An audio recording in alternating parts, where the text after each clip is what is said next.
Tonight, you'll hear what most never do, not the teachings of Zen, but the hush between them. You don't need to meditate. You don't need to try. You simply need to let your mind grow quiet enough to be held. Buddhist monks have whispered these truths into empty rooms for centuries, not to teach, but to offer a place where nothing must be earned, only released. And in that release, something ancient returns to you. As you listen, you will not fall asleep. You will fall inward, into stillness, into breath, into peace. Let us begin where all stories begin, in the pause.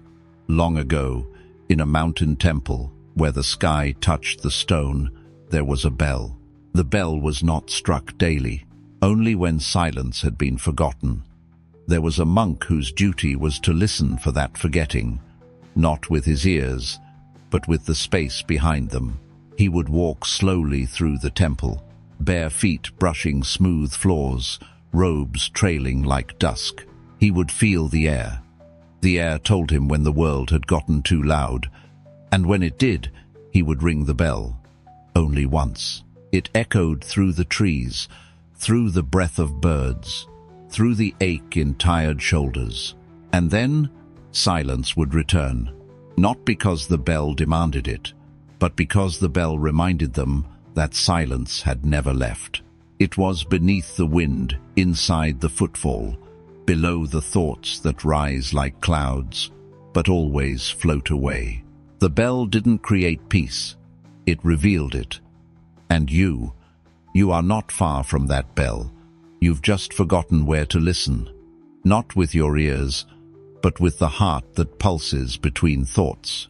Can you hear it now? Not the bell itself, but the space it left behind, the space you've been too busy to feel. It's here, always, even in the city's hum, even in the grief you didn't choose, even in the memory that visits just before sleep. Silence isn't the absence of sound, it's the presence beneath it. The way water still exists under the waves, the way love still lives beneath the words that failed to say it. Tonight, the bell does not ring from a tower.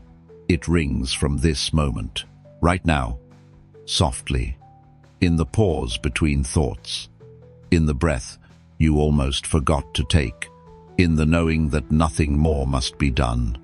You carry much, but not forever. Let it fall, not all at once, just enough to feel the floor again, just enough to notice the silence beneath every sound. And now, let us continue. There is an old story whispered by monks when the night grows long, a story not about enlightenment, but about listening. A student once asked his master, "What is the sound of truth?" The master poured tea into 2 bowls, one cracked, one perfect. He placed them both in front of the student and waited. No answer came. Only steam, only silence. The student grew restless. He searched for the meaning. He listened for a voice, but all he heard was breath, his own breath. And slowly, he stopped searching. He watched the steam dance from the cracked bowl. He noticed how silence filled the spaces where sound could not enter. He understood nothing, but felt everything. That night, the student slept deeply for the first time, because he had stopped asking and started listening, not to the world, not to the master, but to the pause that held both. Have you been listening for too long, waiting for answers that only speak in silence? Have you been holding your breath, trying to earn peace with effort, with noise, with thought? The cracked bowl teaches differently. It says, truth does not always speak. It rests, it breathes, it waits to be felt, and it will not shout to reach you. You must grow quiet enough to notice it already inside you. Tonight, you don't need to understand anything. You don't need to solve the ache that brought you here. You don't need to hold your sadness like a shield. The silence beneath your sadness is still here. It hasn't judged you. It hasn't moved. It doesn't need you to heal, only to rest. And when you do, even the ache becomes sacred. Even the questions become candles that light your path inward. Have you noticed? The thoughts have softened, the breath has deepened, the world hasn't ended, even though your thoughts grew tired of holding it. This is the space monks call mushin, no mind. Not empty, just unburdened, like a sky without clouds, like a hand no longer gripping the past. You are arriving there now, not because of the story, not because of a teaching, but because you remembered how to listen. You remembered that silence is not a stranger. It is your oldest companion, the one who waited through the noise, the one who never asked anything from you except this: to be here, to breathe, to listen. And so, the cracked bowl spills warmth into your chest. The temple bell still echoes, not through your ears, but through your letting go. And what it says is nothing, nothing, but everything. You are safe, you are enough, you are already home. There is nothing more to do tonight, no more to prove, no one left to convince, not even yourself. You've walked far, just to find what was always here. So now, you may let go of the journey. The silence will carry you the rest of the way, and you may finally rest. There are things in this world that grow without being seen, a whisper beneath soil, a root threading its quiet prayer into earth, a green shoot waiting longer than the world thinks it should. Tonight, let's sit with such a thing. The bamboo, not the tall one, not the one you see swaying in the wind, but the one beneath it, the one becoming long before it appears. You carry much, but not forever. Some of it has already softened, simply by being witnessed in silence. So come. You do not need to explain your stillness. You only need to rest in it. There is an old grove in the hills of Kyoto, where monks walk barefoot between bamboo that took years to rise. They do not hurry. They do not ask the shoots to grow faster. They simply bow to what grew unseen, because they know. For 5 years, the bamboo does nothing above ground. No stalk, no green, no sign of change. But underground, it is building, spreading roots like rivers, braiding strength into its foundation, preparing not for a sprint, but for a rise that will one day be unstoppable. And when it does finally break the soil, it doesn't crawl. It soars, sometimes growing feet in a single day, but only because it waited, only because it dared to look still. Can you honor the years beneath your surface, the ones where nothing seemed to move, the days that felt like delay, but were roots taking hold? You've spent so long believing your silence was a failure, but bamboo would disagree. Bamboo would say, stillness is not the absence of growth, it is where growth begins. You've grown tired, not because you've stopped, but because your energy was growing inward, and that kind of growth is the hardest to see, but it is also the most real. Lie back, let the earth remember you. It already holds your roots. You've gone deep, and one day soon you'll rise without effort. Because your time beneath the soil was not punishment, it was preparation. And now, let us continue. You may not see it yet, but something is beginning. Not with a trumpet, not with applause, but with breath. A quiet unfurling, a sacred shift, too soft to measure, but too real to deny. This is how bamboo begins, and this is how you are beginning again. There was once a young monk who sat each morning by the river, watching the bamboo grove across the bank. He asked his teacher, "When will I change? When will the silence inside me turn into strength?" The master did not answer. He only invited the boy to plant a bamboo seed. And so he did. Each day he watered it. Each day he waited. Days turned to weeks, weeks to months. Nothing appeared. The boy wept. He thought he had failed.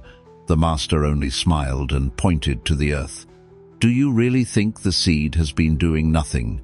The boy looked closer, felt the soil, listened.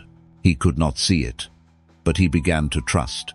He returned each day, not for progress, but for presence, not to demand change, but to witness it as it chose to arrive. And then, one morning, a green blade split the earth, so small, so silent, but utterly certain, and the boy, now older, understood what the silence had been for. It had never been emptiness. It had never been stillness for its own sake.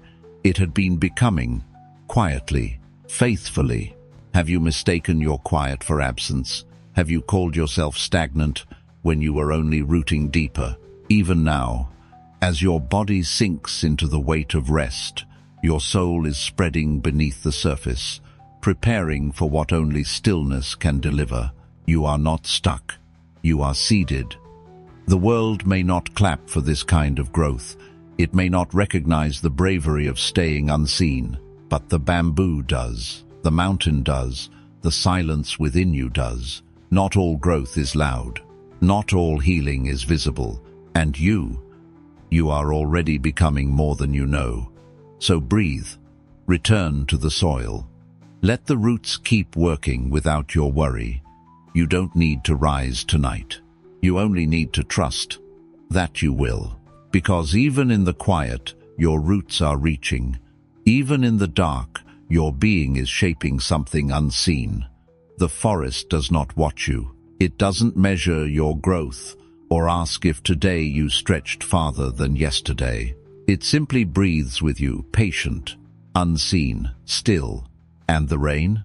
It does not ask for blossoms in return. It falls without demand, trusting that what receives it will respond in time. So why must you rush to be ready?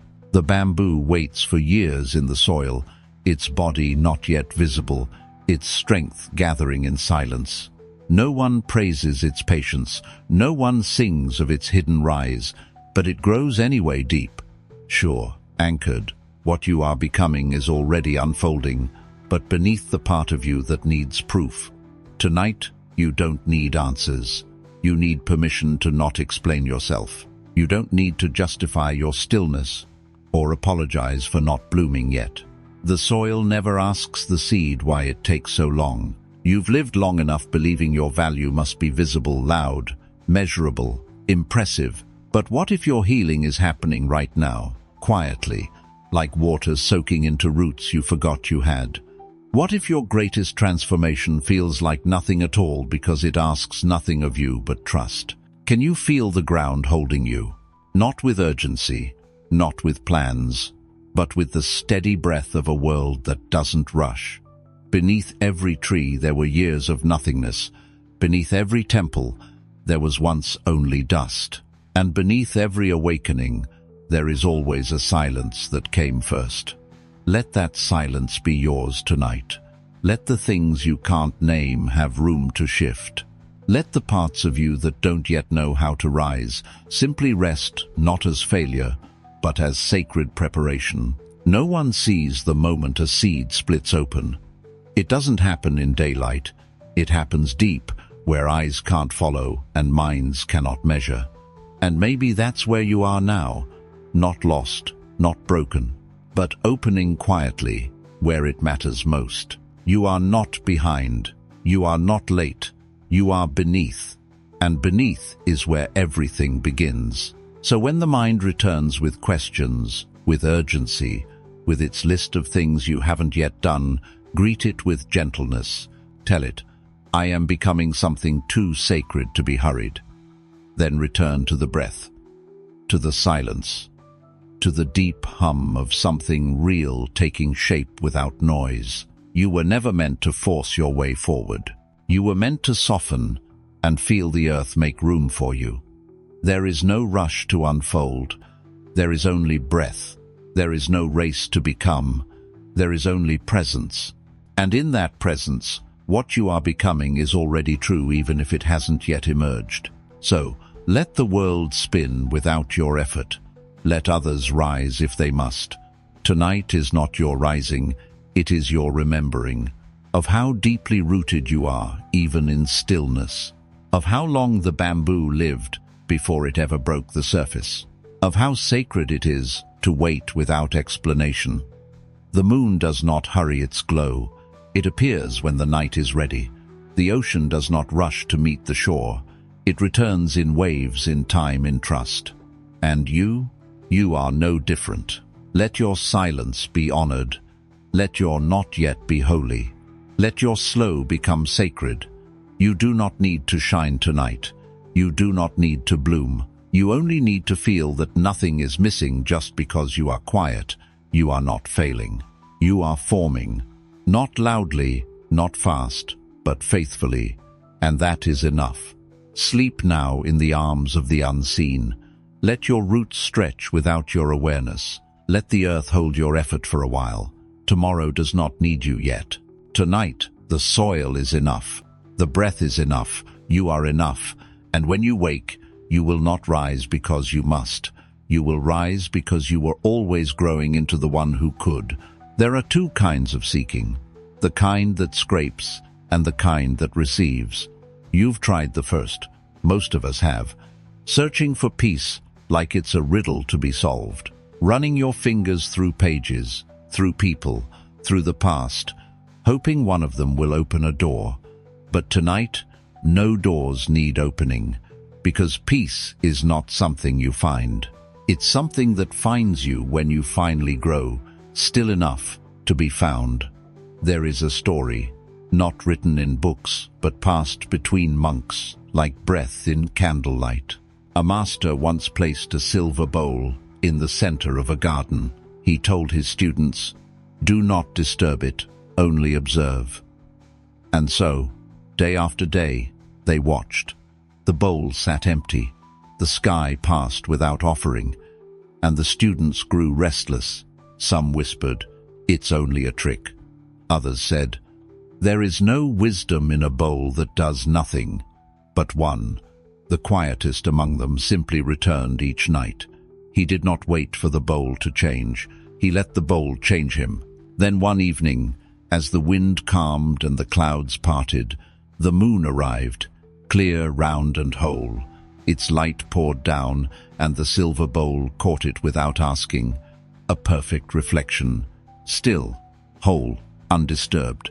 The master turned to the students and said, "This is what the mind must become. Not the moon, the bowl. You've tried to be the moon, radiant, complete, in control. But maybe your healing doesn't need more effort.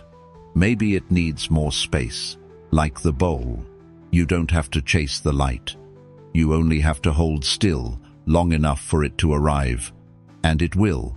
When the noise quiets, when your grip loosens, when your need to understand melts into the wish to feel. Can you feel it now, that silver surface inside you that has always been there, waiting to reflect something whole? You don't have to fill it. You don't have to prove it. You just have to become still enough to receive.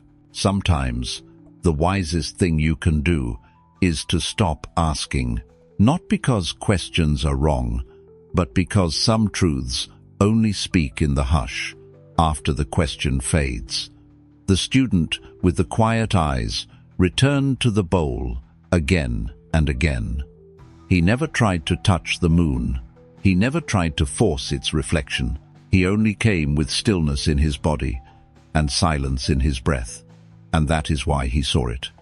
Some nights, clouds came. Some nights, wind stirred the surface. But he did not blame the bowl.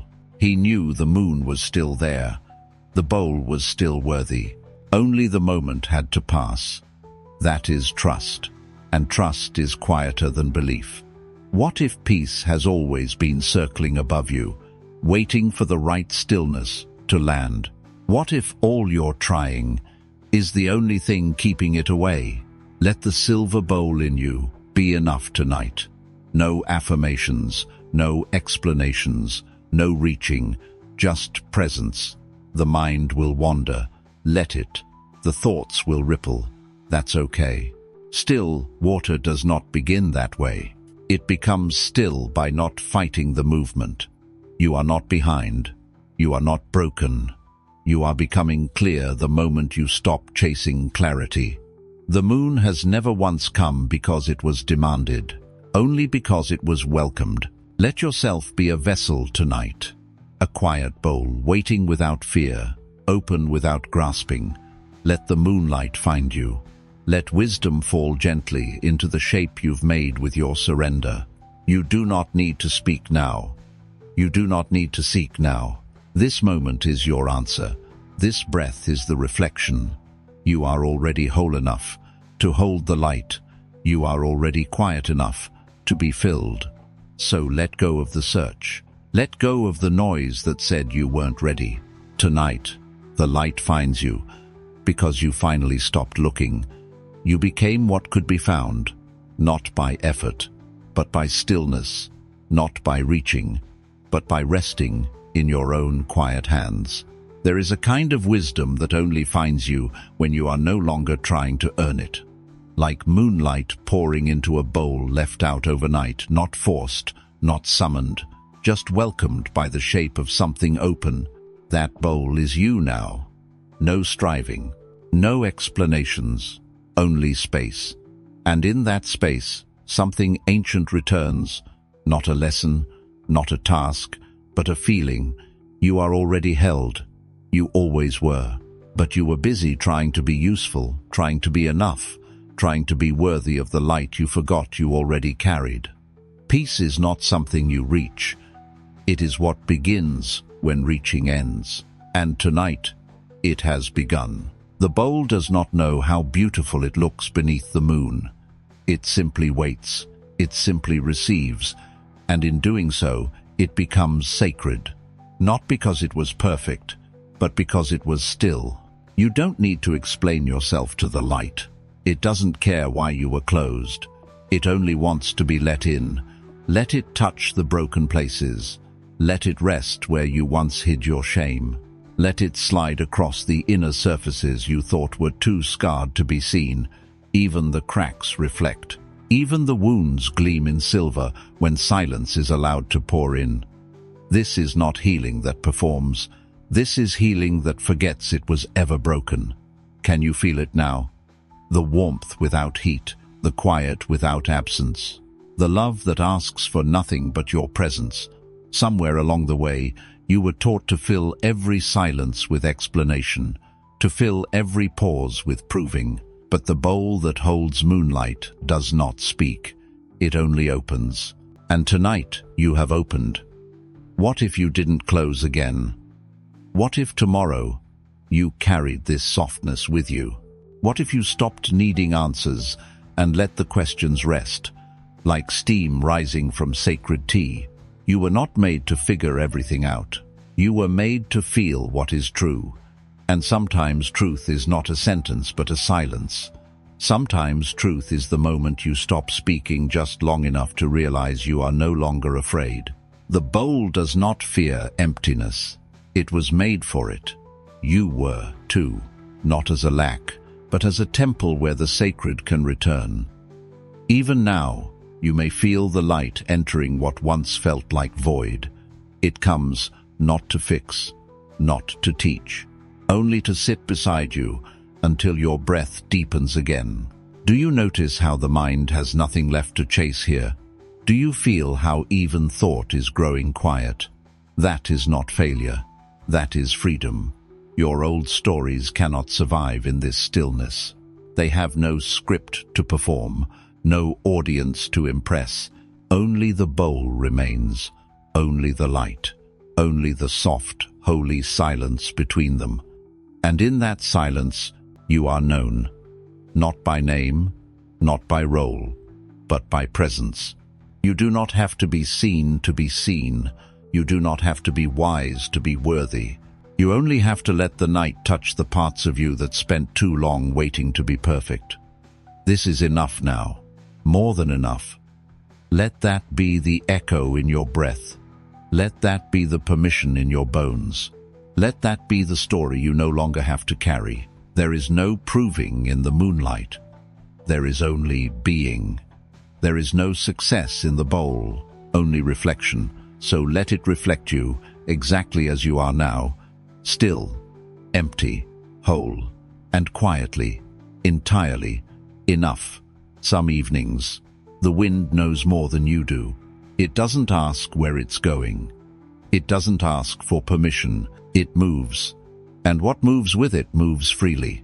Tonight, let yourself be that light. You've tried so long to steer your way toward peace, to map the healing, to measure your direction like it had to make sense. But what if your path is not a straight line? What if it's the current beneath your wings, not the flight plan that carries you home? There is a story shared among wanderers of the old Dharma paths, of a bird born near the sea, but raised far from it. It never knew the ocean it was meant to soar above. Only sky, and wind, and the pull to move without knowing why.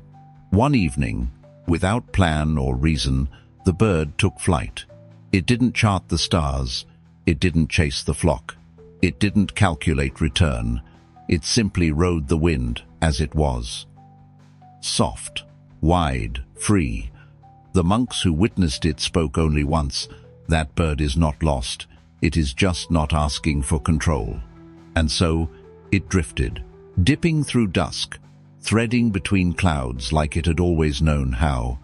It was not faster. It was not stronger. But it was lighter, because it was not trying to arrive. Have you mistaken your drifting for failure?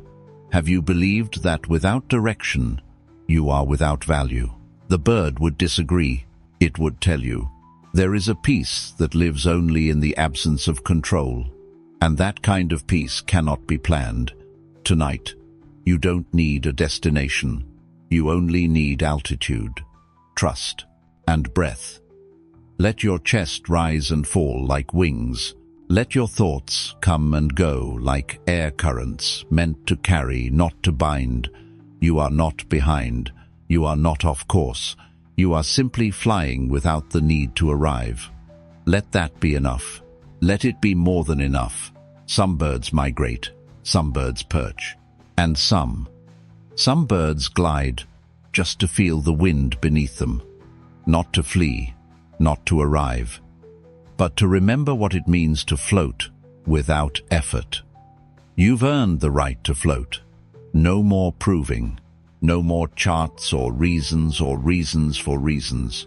Just movement, without demand. The bird that flew without direction did not return. But it was not lost. It simply became part of the sky, and the sky, in all its vastness, does not ask for purpose. It only offers space. Tonight, the sky offers that to you. A space without edge, a freedom without a plan. You do not need a reason to rest. You do not need a reason to heal. Let your dreams arrive, not as answers, but as wind, soft, unseen, yet always enough to carry you. There is a wind moving through your life that you cannot command, but you can follow it. There is a softness beneath your tired bones that will hold you when you stop holding yourself up. There is a peace that comes only when the mind gives up the map. Let it go. Let the map fold into nothing. Let the wings open. Let your direction tonight be no direction at all. Only drift, only sky, only breath, moving through you like a breeze that forgot how to name itself. And somehow, that forgetting is where you begin again. So, float, not toward anything, not away from anything. Float simply because you are allowed to. Let yourself be carried. Not all peace is planned. And perhaps that's what your wings were waiting for.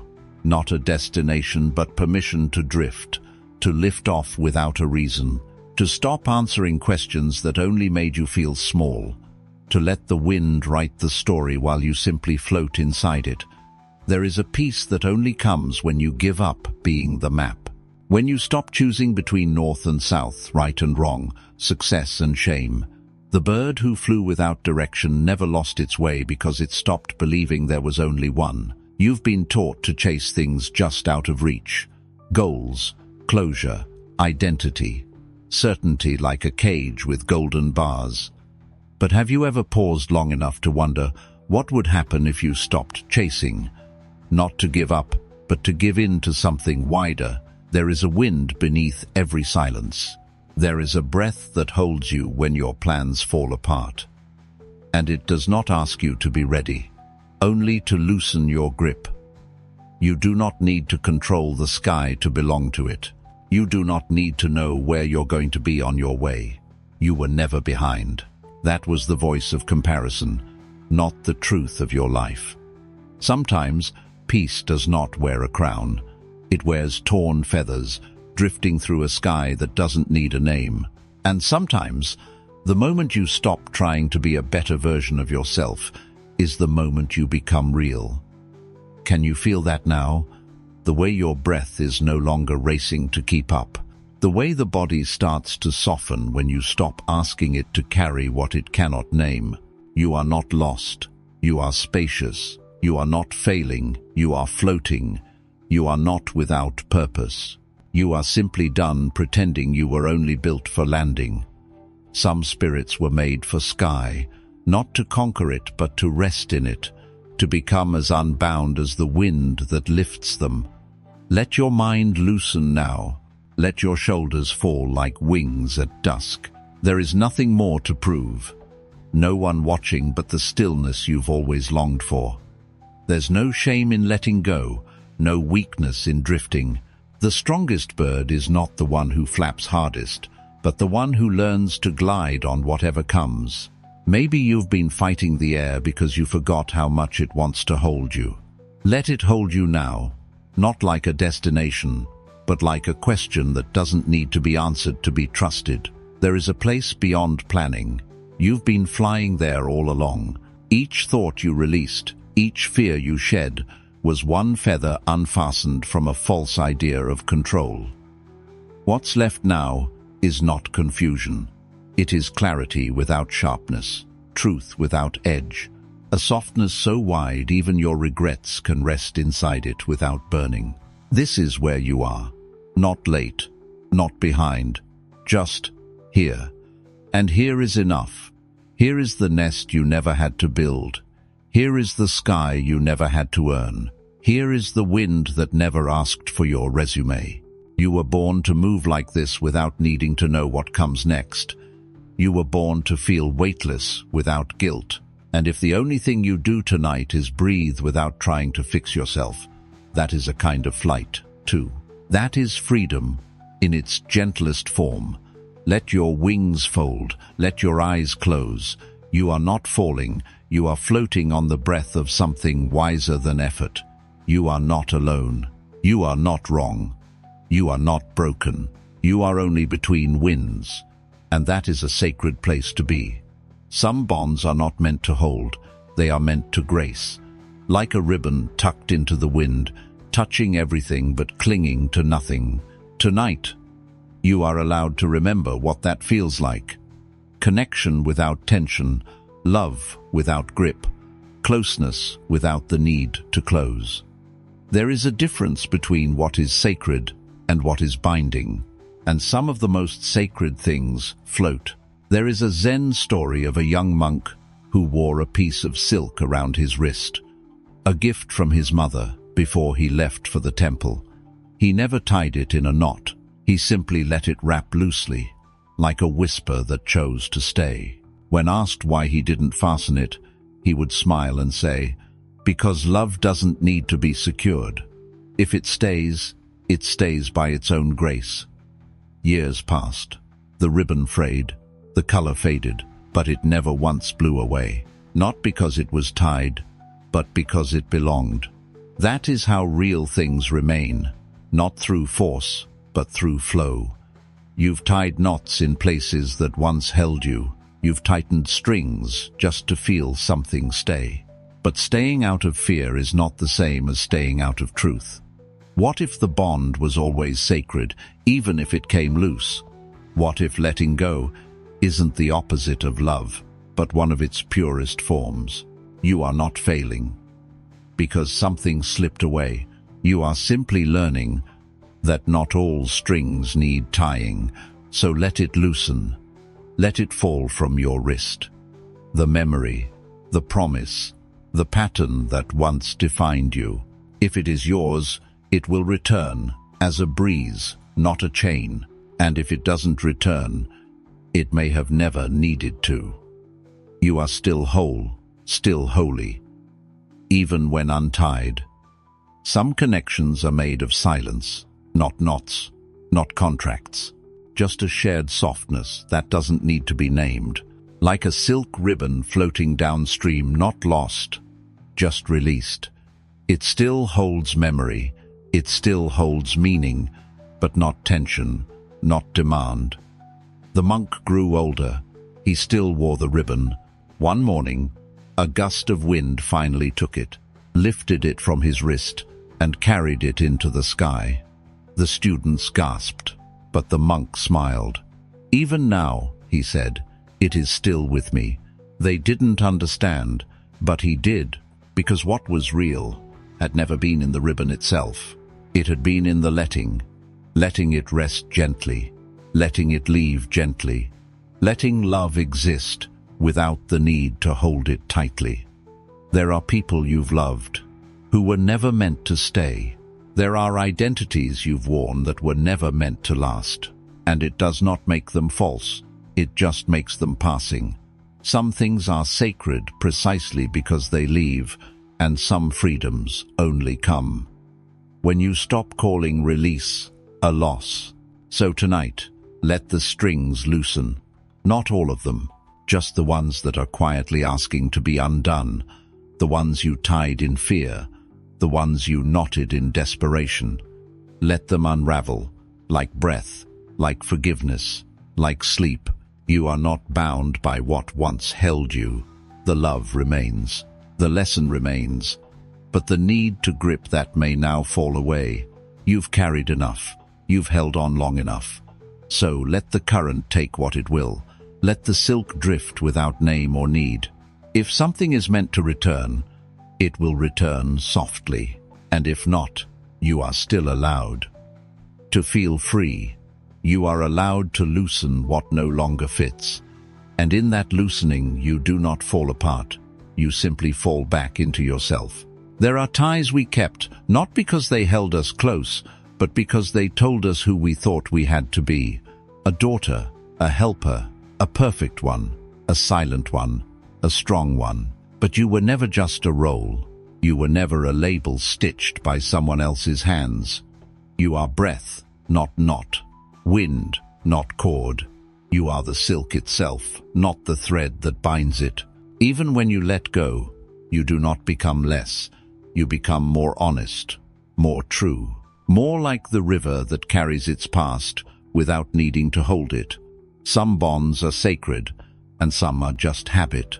Some strings were never tied, only imagined, woven by memory, by guilt, by stories repeated, until they sounded like love. But love does not require tightening. It requires space. You do not owe anyone your unraveling. You do not owe your suffering in exchange for closeness. The string that drifts still remembers connection, just not the kind that suffocates. What if freedom is not distance but breath? What if presence is not tethering but trust? Some ties grow softer when you stop pulling. Some only cut because you were trying so hard to make them last. It's okay if something once sacred no longer fits your hands. It's okay if your silence used to be survival but now feels like a cage. The version of you that needed that string was doing their best, and now you're doing yours. You don't need to explain why you loosen. You don't need to justify why you step back from the knot you once knelt to tighten. Healing doesn't always look like retying. Sometimes it looks like bowing to the wind and letting the ribbon go where it was always meant to go, not toward holding, but toward movement. Let yourself move now, not away, but into the soft opening that arrives when clinging ends. You don't have to call it closure. You don't have to name it anything. Call it a moment, a breath, a truth so quiet it can only be heard once the tugging stops. You've carried so many strings with the hope they would become bridges. But not all threads cross gaps. Some are just threads short, sacred, and temporary. Some were not meant to last, only to teach you what you longed for, what you needed, what you deserved, and what you'll never have to knot around yourself again. Can you feel the release in not needing to hold, in letting the wind carry what you no longer must? Your hands don't need to ache tonight, not from gripping, not from remembering, not from keeping pieces together that want to rest apart. Let the silk slip, let the ribbon drift. If it returns, it will not bind you. If it vanishes, you are still whole. This is not loss. It is loosening, not loneliness, but clarity. There is a place inside you that knows how to be connected without confinement. It remembers how to feel without proving, to love without shrinking, to stay soft without wrapping yourself around sharpness. You've tried hard enough, tied enough, pulled enough. Now, let the string go still. Let your breath arrive without a knot in your chest. Let your silence return, not as punishment, but as permission. You are not failing by loosening the thread. You are allowing life to move differently now, and that is sacred. That is healing. That is how you know you've grown, not by what you're holding, but by what you no longer need to. Let that be your peace tonight. The knowing that what leaves gently was never meant to bind you forever. The understanding that what remains will stay without being tied. And if nothing stays, you stay. And that is enough. Not everything that moves through you needs a reason. Not every emotion needs to be named. Not every ache needs to be understood. Some things are allowed to pass without explanation, like clouds. You've been trained to explain your storms, to label your sadness, to justify your anger, to defend your softness as if it were a crime. But tonight, let the clouds come without apology. Let the sky inside you be just that, a sky, endless enough to hold anything without judgment. There is a story passed between monks who live in high places, mountains where the clouds are not overhead, but eye level. One young monk, new to the path, stood at the edge of the cliff and frowned at a single grey cloud moving across an otherwise clear sky. He turned to his teacher and asked, "Why is that one there? Why not wait until the sky is ready?" The teacher did not speak. He simply watched as the cloud moved on without stopping, without answering. The monk waited for wisdom, for analysis, for something to decode. But the teacher smiled gently. "That cloud," he finally said, "does not owe you anything."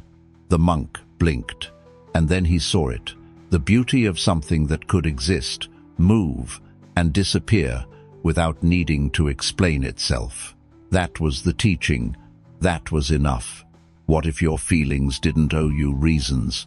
What if they could just pass, slowly, softly, and be honored for their presence, not their logic? You have tried to explain too much. You've said, "I shouldn't feel this. I don't know why I'm sad. This doesn't make sense." But clouds do not have to make sense. They arrive because the air shifted, because the season changed, because something invisible made space for them, and they do not apologize for arriving. Neither should you. Tonight, let your heart be the sky. Let the gray come without alarm. You do not have to name it. You do not have to fix it. You only have to watch and breathe. What passes will pass, and what stays will soften with time. There is a peace in letting things be weather, not permanent, not personal, just passing. You are not your rain, you are not your gray. You are the space through which it moves. The monk returned to that cliff each morning. Some days the sky was spotless, other days it was heavy and low. But he stopped asking why. Instead, he bowed, not to the clarity, not to the cloud, but to the rhythm of both. He had come to understand The sky does not reject what moves through it. It does not defend the blue or accuse the storm. It simply allows. And in that allowing, there is wisdom. So breathe now, not to control your feelings, but to let them pass. You may feel sorrow rise. Let it. You may feel joy flicker without cause. Welcome it. You may feel nothing at all. And even that is sacred. Your emotions are not bad guests. They are visitors, some brief, some lingering, but none of them you. Can you soften the need to make sense? Can you rest without resolution?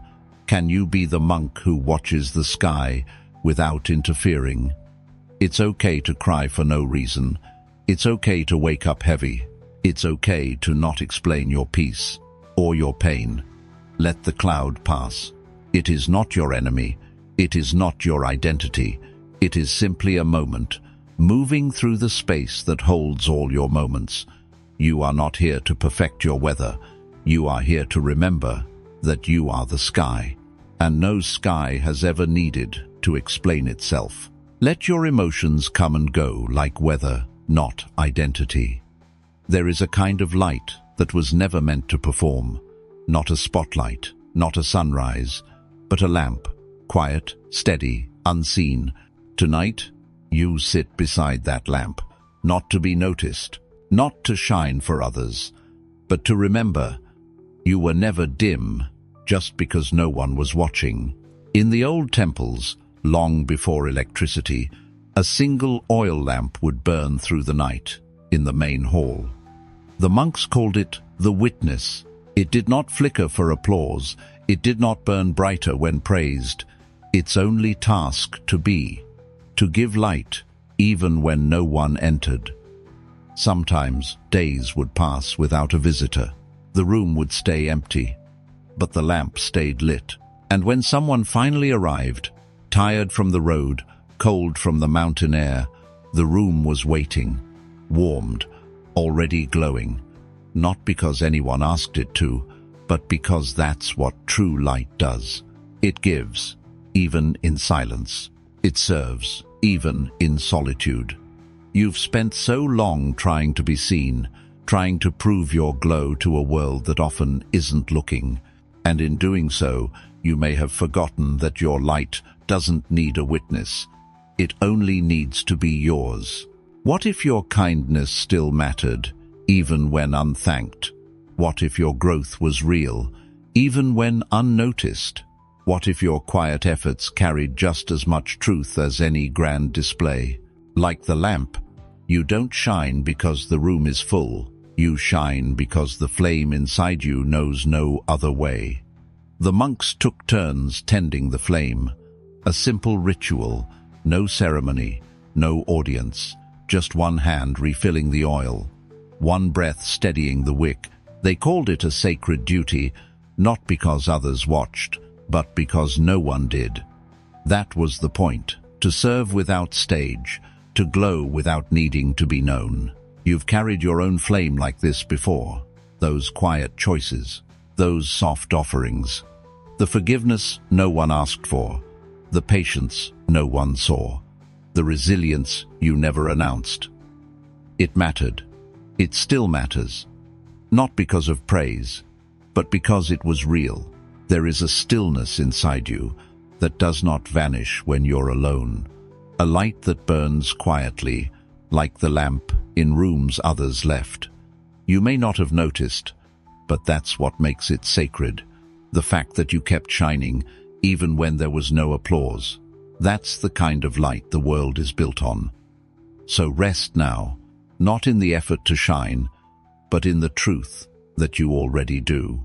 Even in grief, even in uncertainty, even in the long, quiet hours when no one calls your name, your warmth still reaches, your glow still holds space. For yourself, for the room, for the next tired soul who stumbles into your stillness and finds they are safe. You don't have to burn brighter.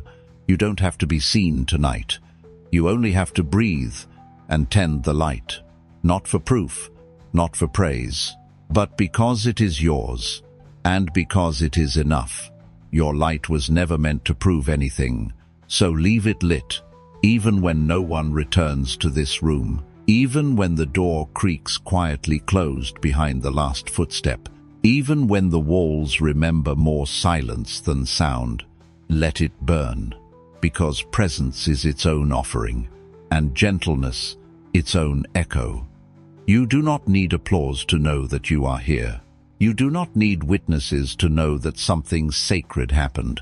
There is a kind of flame that stays lit, not because it is watched, but because it remembers what it means to glow. A monk once said, "The true lamp burns not to lead others, but to see its own feet." That's all. To see, to stay, to soften. You are allowed to be the lamp that does not chase the room. You are allowed to shine where no one looks. There is no shame in lighting a space that no one enters.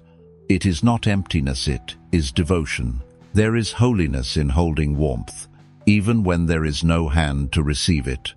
There is peace in being light, even when no one calls it light. Can you feel it now? The way the room has quieted with you. The way its corners lean inward to listen. Stillness listens, even if it never answers. Walls receive, even when they do not speak. And the lamp simply stays, not to illuminate achievement, not to impress the dark, not to teach or tempt or persuade, only to be what it is, a quiet thing that glows. You have done the same, haven't you? You have glowed in rooms that never thanked you. You have softened your voice to keep the peace. You have waited when no one knew you were waiting. You have stayed kind, even when silence was your only reply. And tonight, that is enough. You are enough. Let the room be empty. Let the echoes fall away. Let the absence remain unfilled. Because even in this quiet, you remain true. Some lights are not for showing the way. Some lights are just for not forgetting who you are. And in this moment, there is nothing to do but burn gently, softly, without agenda. You've mistaken yourself for someone who must always prove. But not tonight. Tonight, you remember the lamp. The one that flickers only to feel itself alive. You are not lost. You are lit. And somewhere, even if no one speaks of it, the world is better because your light was left on. It matters, not because it changed the world, but because it kept you warm. Your own light, your own room, your own night. No story needed, no outcome to chase, no path to guide. Only a glow, gentle and yours. Let it be enough. Let it be holy, let it stay. Some steps are remembered, some are recorded, and some vanish the moment they are taken. But that does not mean they were wasted. Tonight, let's walk with the kind of silence that leaves no trail, but changes everything. There was once a monk who walked each morning before sunrise, not to arrive anywhere, only to greet the ground. In winter, he walked through snow, soft drifts covering the old paths. The others waited until it melted, but he did not. He walked barefoot, one step, then another, then gone. Each footstep erased itself before it could be followed. The snow accepted him, but did not keep him. And still, he walked. A student once asked, "Why do you walk if your steps will not remain?" The monk smiled, looking out at the untouched field behind him. "Because I am not walking to be remembered. I am walking to become." That answer stayed longer than any footprint ever could. There are moments in your life that may feel invisible. Acts of grace no one noticed. Changes in you that left no trace behind. But the absence of evidence is not the absence of truth. Stillness transforms quietly. Growth does not always ask to be seen. Your softest step might have been your most powerful one. You've already taken many. On nights when no one knew you were trying. On mornings when you rose even without direction. Not because someone was watching, but because something inside you refused to stay buried. That is the sacred path, not the one that's visible, the one that is felt, long after it disappears. Let that be enough tonight. Let the snow erase the prints. You were never walking for the trail. You may not notice the difference you've made, because true change often leaves no mark. Like breath warming a cold room, like sunlight softening the edges of a stone. Your healing is happening that way, quietly, faithfully, without the need for praise or proof. The monk continued walking each day, whether it rained or snowed or shone. He didn't walk to show the others. He didn't walk to be wise. He walked because something in him aligned with movement. That was enough. The snow never remembered him, but his spirit changed with every step. He became more still, more open, more empty, and somehow more whole. You don't need a visible path to know you're changing. You don't need to look back and see a trail. Sometimes the most sacred steps are the ones that melt behind you, because they were never for display. They were for becoming. And you are becoming. Even if you can't measure it, even if no one else can see, you're softer in places where you used to grip. You're calmer in moments that used to break you. You've spoken less, but with more meaning. That's transformation. Not loud, not marked, but real. Let yourself keep walking, even if the snow erases every trace, even if no one claps when you arrive. Because the truth is, you arrived the moment you started. Each breath tonight is a step. Each moment you don't give up is a sacred footprint that dissolves into peace and yet remains within you forever. You've already changed more than you can see. Because change is rarely loud. It is not the sound of a bell or the shift of a season. It is not always marked by newness. It is often a soft retreat of what no longer fits, like a wave pulling back into the ocean without telling the shore why. It is the moment you no longer react to an old wound, the quiet breath between anger and understanding, the step you take away from needing to be seen. Transformation is not performance, it's erosion. Graceful, patient, and slow. Like the step you took today, not toward a destination, but away from something that no longer called you. And though the snow behind you has smoothed, though your path may look untouched, you know something moved. You did, even if no one else can trace it, even if no one saw the shift in your spine, or the moment your heart unclenched, even if no one noticed the silence where you used to speak, even if your name wasn't called when it should have been, still, you moved. And in the sacred silence of that step, something holy listened. Some footprints are made of presence, not pressure. They don't crush the earth. They touch it, and the earth remembers, even if it doesn't hold the mark. You are like that now, subtle, present, true. No need to press your weight to prove you walked. No need to shape the snow to feel it underfoot. Let others look for maps. Let them trace impact in patterns. You will carry your knowing like a secret inside your breath. You will step forward and leave only stillness in your wake. A monk once said, "The path is not where you step, but how you carry silence as you go." And tonight, you have carried it well. You didn't need applause to be sincere. You didn't need recognition to arrive. You are arriving in every small letting go. You are unfolding in each breath that doesn't reach back. You are healing in quiet ways, ways no mirror can reflect, ways no voice can name. Still, you feel it, don't you? A loosening, a softening, a quiet certainty. There is something in you now that doesn't need to be recorded to be real. Some steps don't print themselves into the world, they dissolve into it. And that is not erasure, that is harmony, to walk in such stillness that nothing is taken from the ground beneath you, to pass like wind, yet leave a fragrance, to bow with your body and rise without resistance.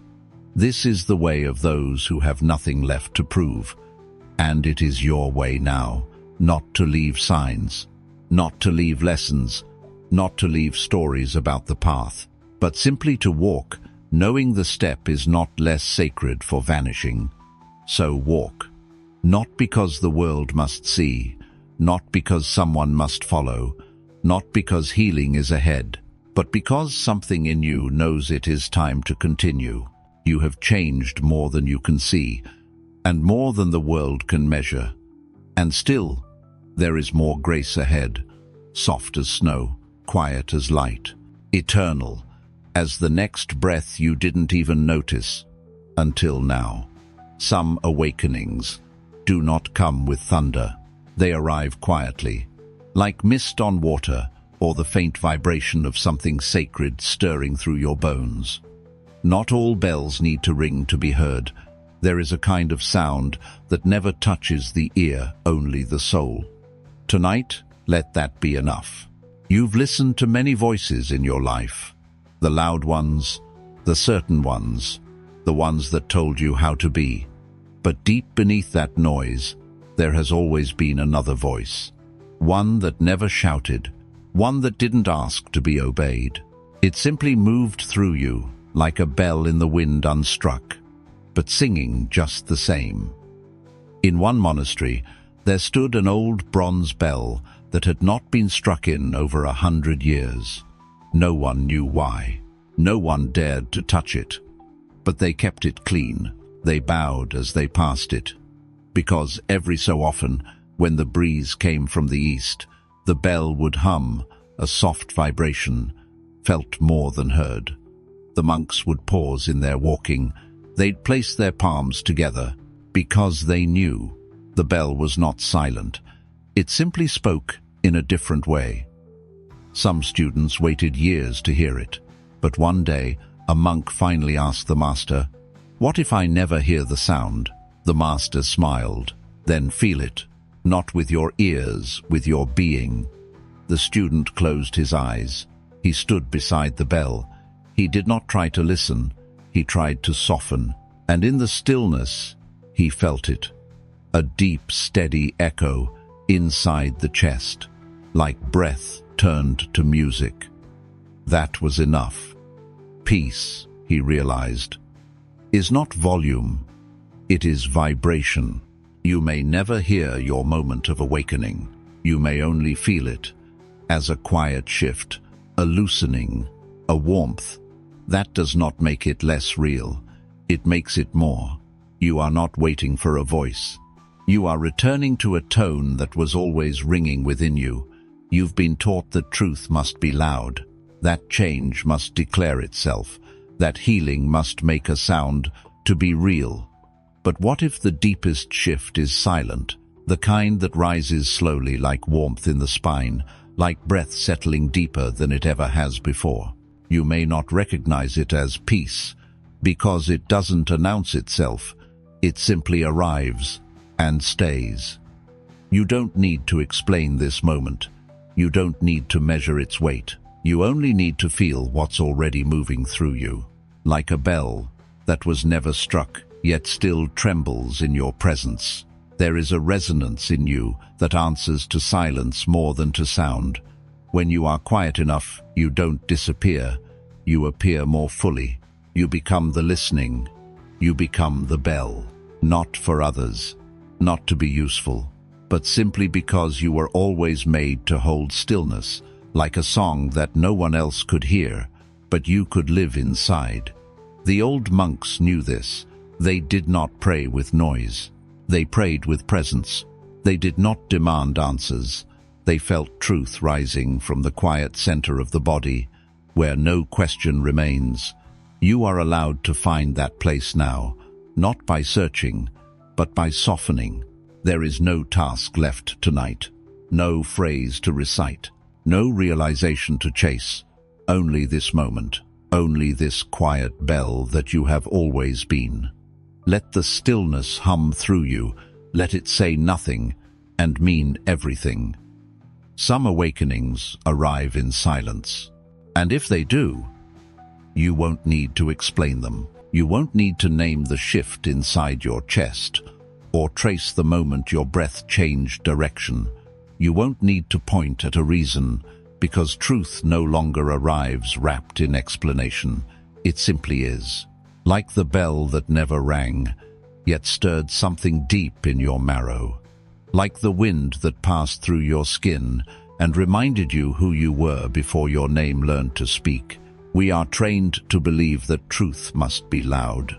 That epiphany comes with thunder, that awakening roars.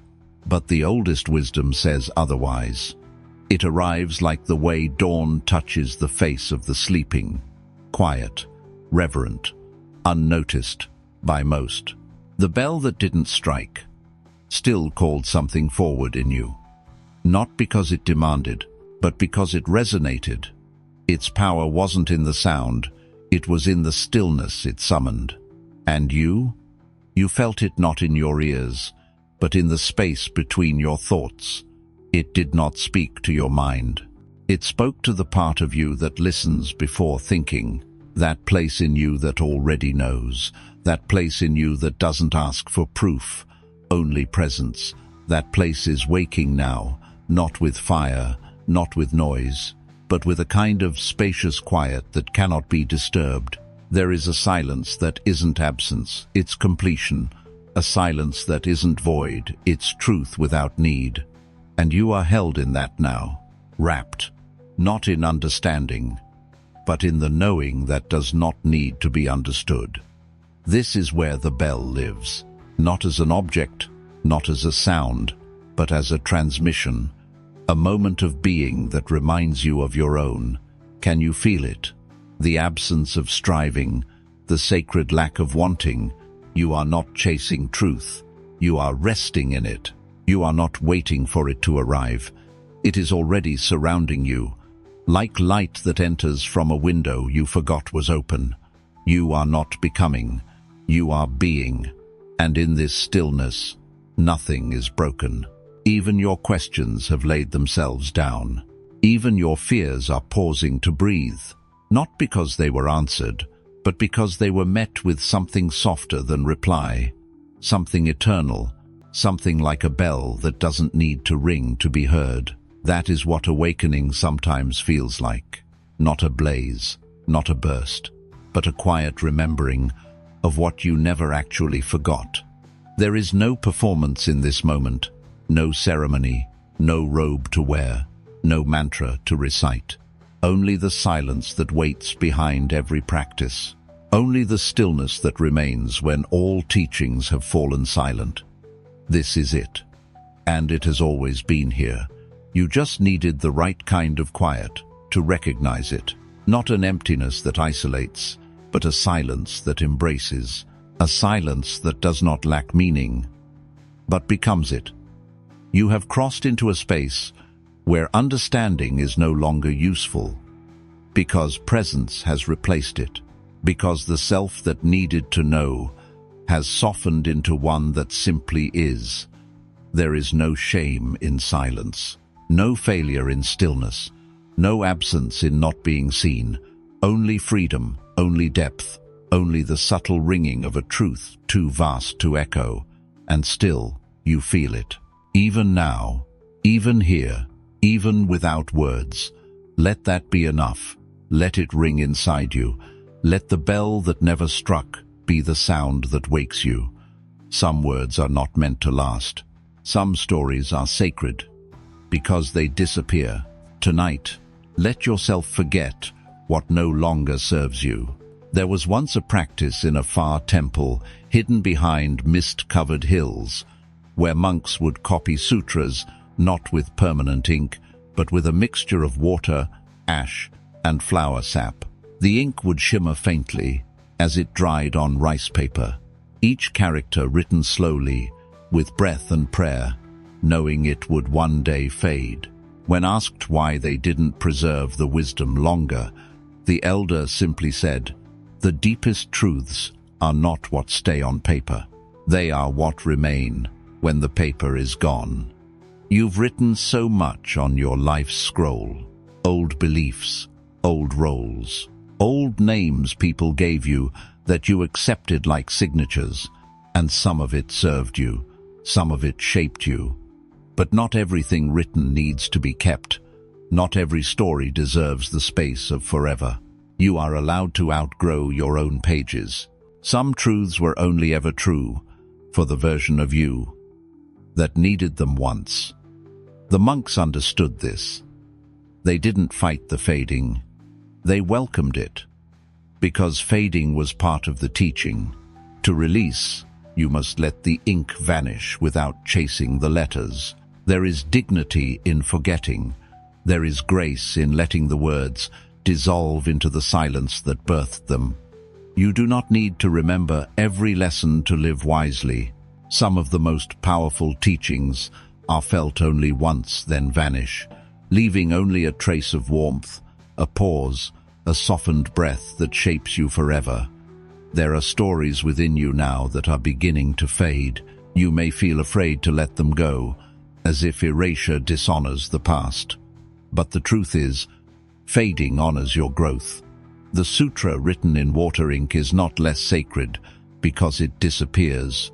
It is more sacred because it was written with the intention to be released. That is trust, that is wisdom. To write with full presence and to let go with equal reverence. You've carried old words like anchors, things once said to you, things you said to yourself, names, labels, stories that were never written with love, but you memorized them anyway. This is your permission to let them fade, not because they were lies, but because you are no longer the person they were written for. The monks who wrote in fading ink did not mourn the vanishing. When the rain came, or the paper aged, and the letters blurred, they bowed to it, because they knew the act of writing was not to preserve, it was to transform. What if the purpose of some truths is not to be remembered forever, but to carry you one step forward and then dissolve, so the next truth can arrive? You've held on to beliefs that once gave you structure, but they may now be cages. You've clung to mantras that once felt like safety, but now feel like repetition.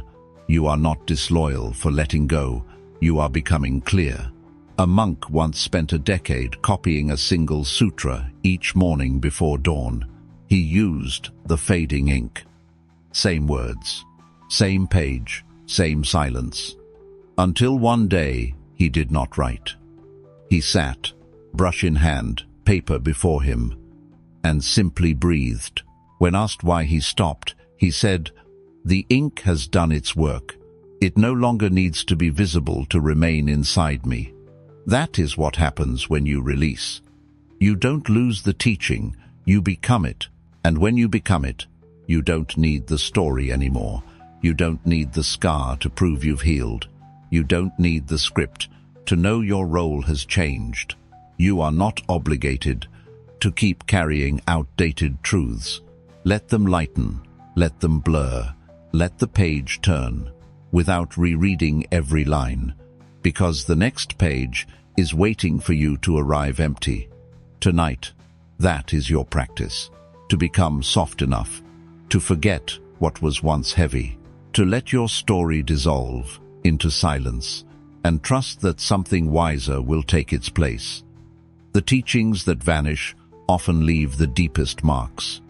Not every truth is meant to be carried forever. Some were only meant to open you once, to break a wall, to lift a veil, to remind you that something more was possible. And once they've done that, they let themselves go, like a bridge that disappears once you've crossed, like ink that fades once the heart has heard. We've been taught to preserve everything, to hold on, to archive, to never forget. But sometimes, forgetting is freedom. Sometimes, fading is forgiveness. The words that cracked you open don't need to stay written. They've already written themselves into you. And now you are the page. Now you are the scripture. Now you are the scroll that carries the breath of lessons, even when the letters dissolve. What if the purpose of the teaching was not to be remembered, but to be lived? Then let go. We cling to meaning. We frame it. We recite it. We tattoo it into memory. But true teachings are rivers. They do not stay. They flow. And if you try to hold them, they dry. Let them move. Let them vanish. Let them become the space inside you where a new language is born. The monk who wrote his vows in water-soluble ink knew something we forget. That truth is not the ink. It is the change it invites. Once you've changed, the ink has served its purpose, and it fades. Not as a failure, but as a blessing. You no longer need the sign when you've become the direction. You no longer need the sentence when you've become the silence beneath it. You no longer need the words when you've become what they were trying to say. Can you feel it? That ache of release, that quiet invitation to let go of the names you gave to your pain, of the labels you gave to your healing, not because they weren't sacred, but because they were never meant to be prisons. Your story was a doorway, not a dwelling. And now, the story fades, not because it didn't matter, but because it did. And now, you're walking beyond it, like breath fading into the wind, like ink vanishing from a page held to moonlight, like a name whispered once and never again. There is a grace in this dissolving, a reverence in not clinging. Even grief knows this, even love. Even the most sacred sutras are recited with the knowing that silence will always follow. And in that silence, the meaning deepens. So trust it. Trust the fading, not as loss, but as a signal. You're ready. You've already taken what you needed. You've already absorbed what cannot be seen. And now, you can walk without the scroll. You can move without the map. You can breathe without repeating the mantra, because the mantra has become the breath itself, no longer spoken, only lived. You are the teaching now. Let the ink fade. Let the page whiten. Let your life write something new. And when someone asks what you've learned, you won't recite. You'll smile, you'll bow, and you'll offer no words, because some things are not meant to be said, only carried, quietly, like a mark no eye can see. Some doors do not open into rooms. They open into sky, into fields that never end, into the kind of silence that doesn't echo, because there are no walls to bounce off of. Tonight, let's walk to that door.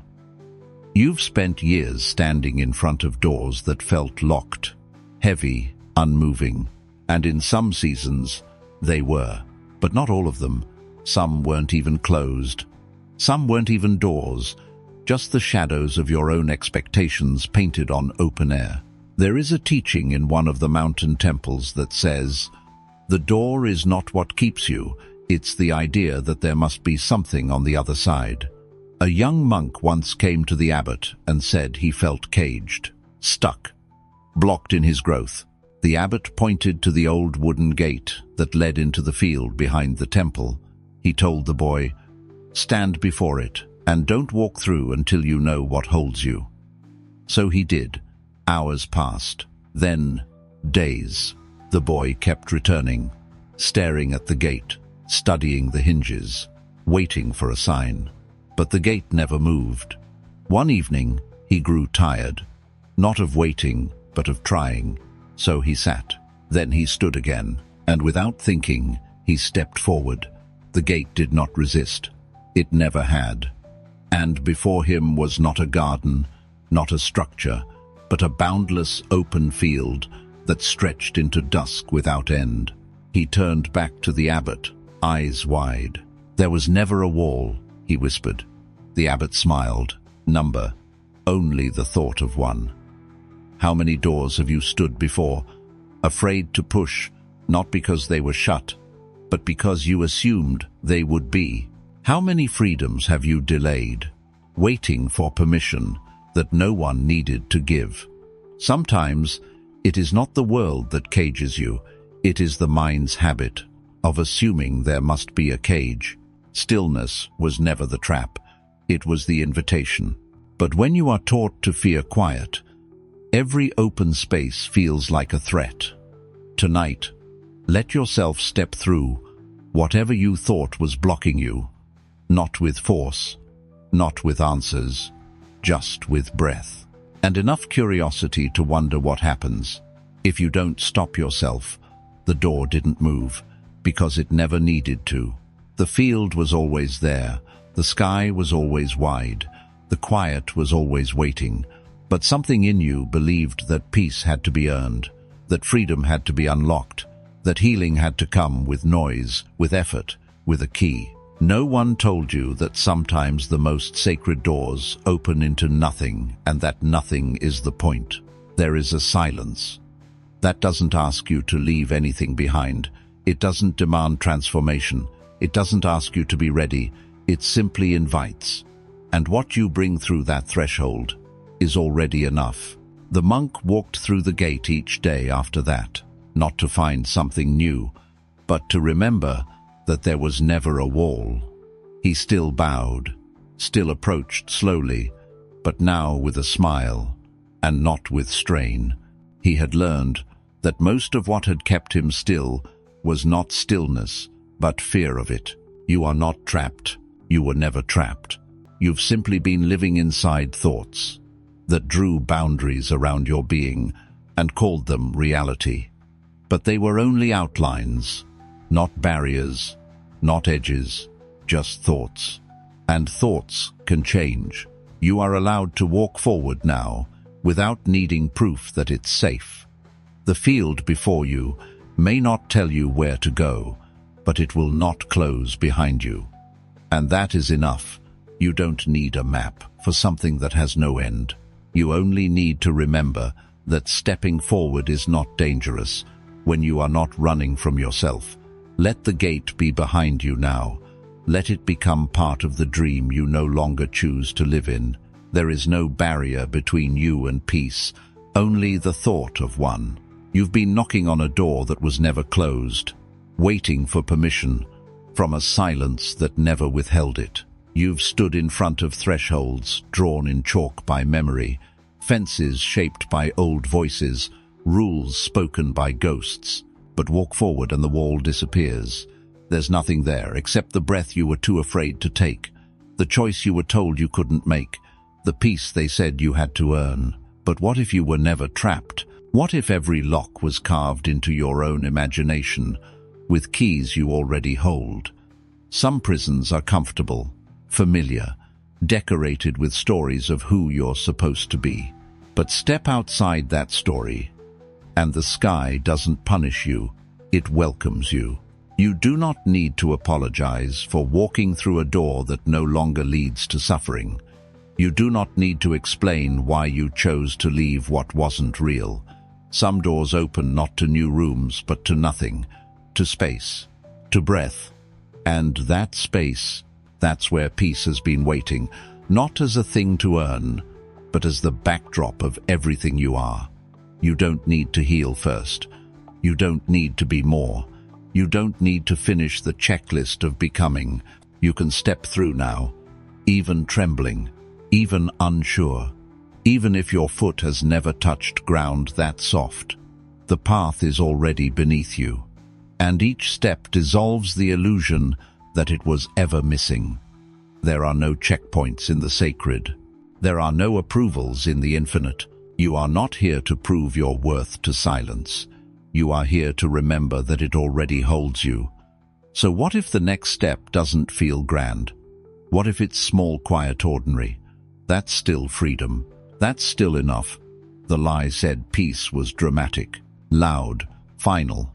But peace is the moment you don't react, the breath you finally allow, the thought you choose not to follow, the forgiveness that arrives before the reason.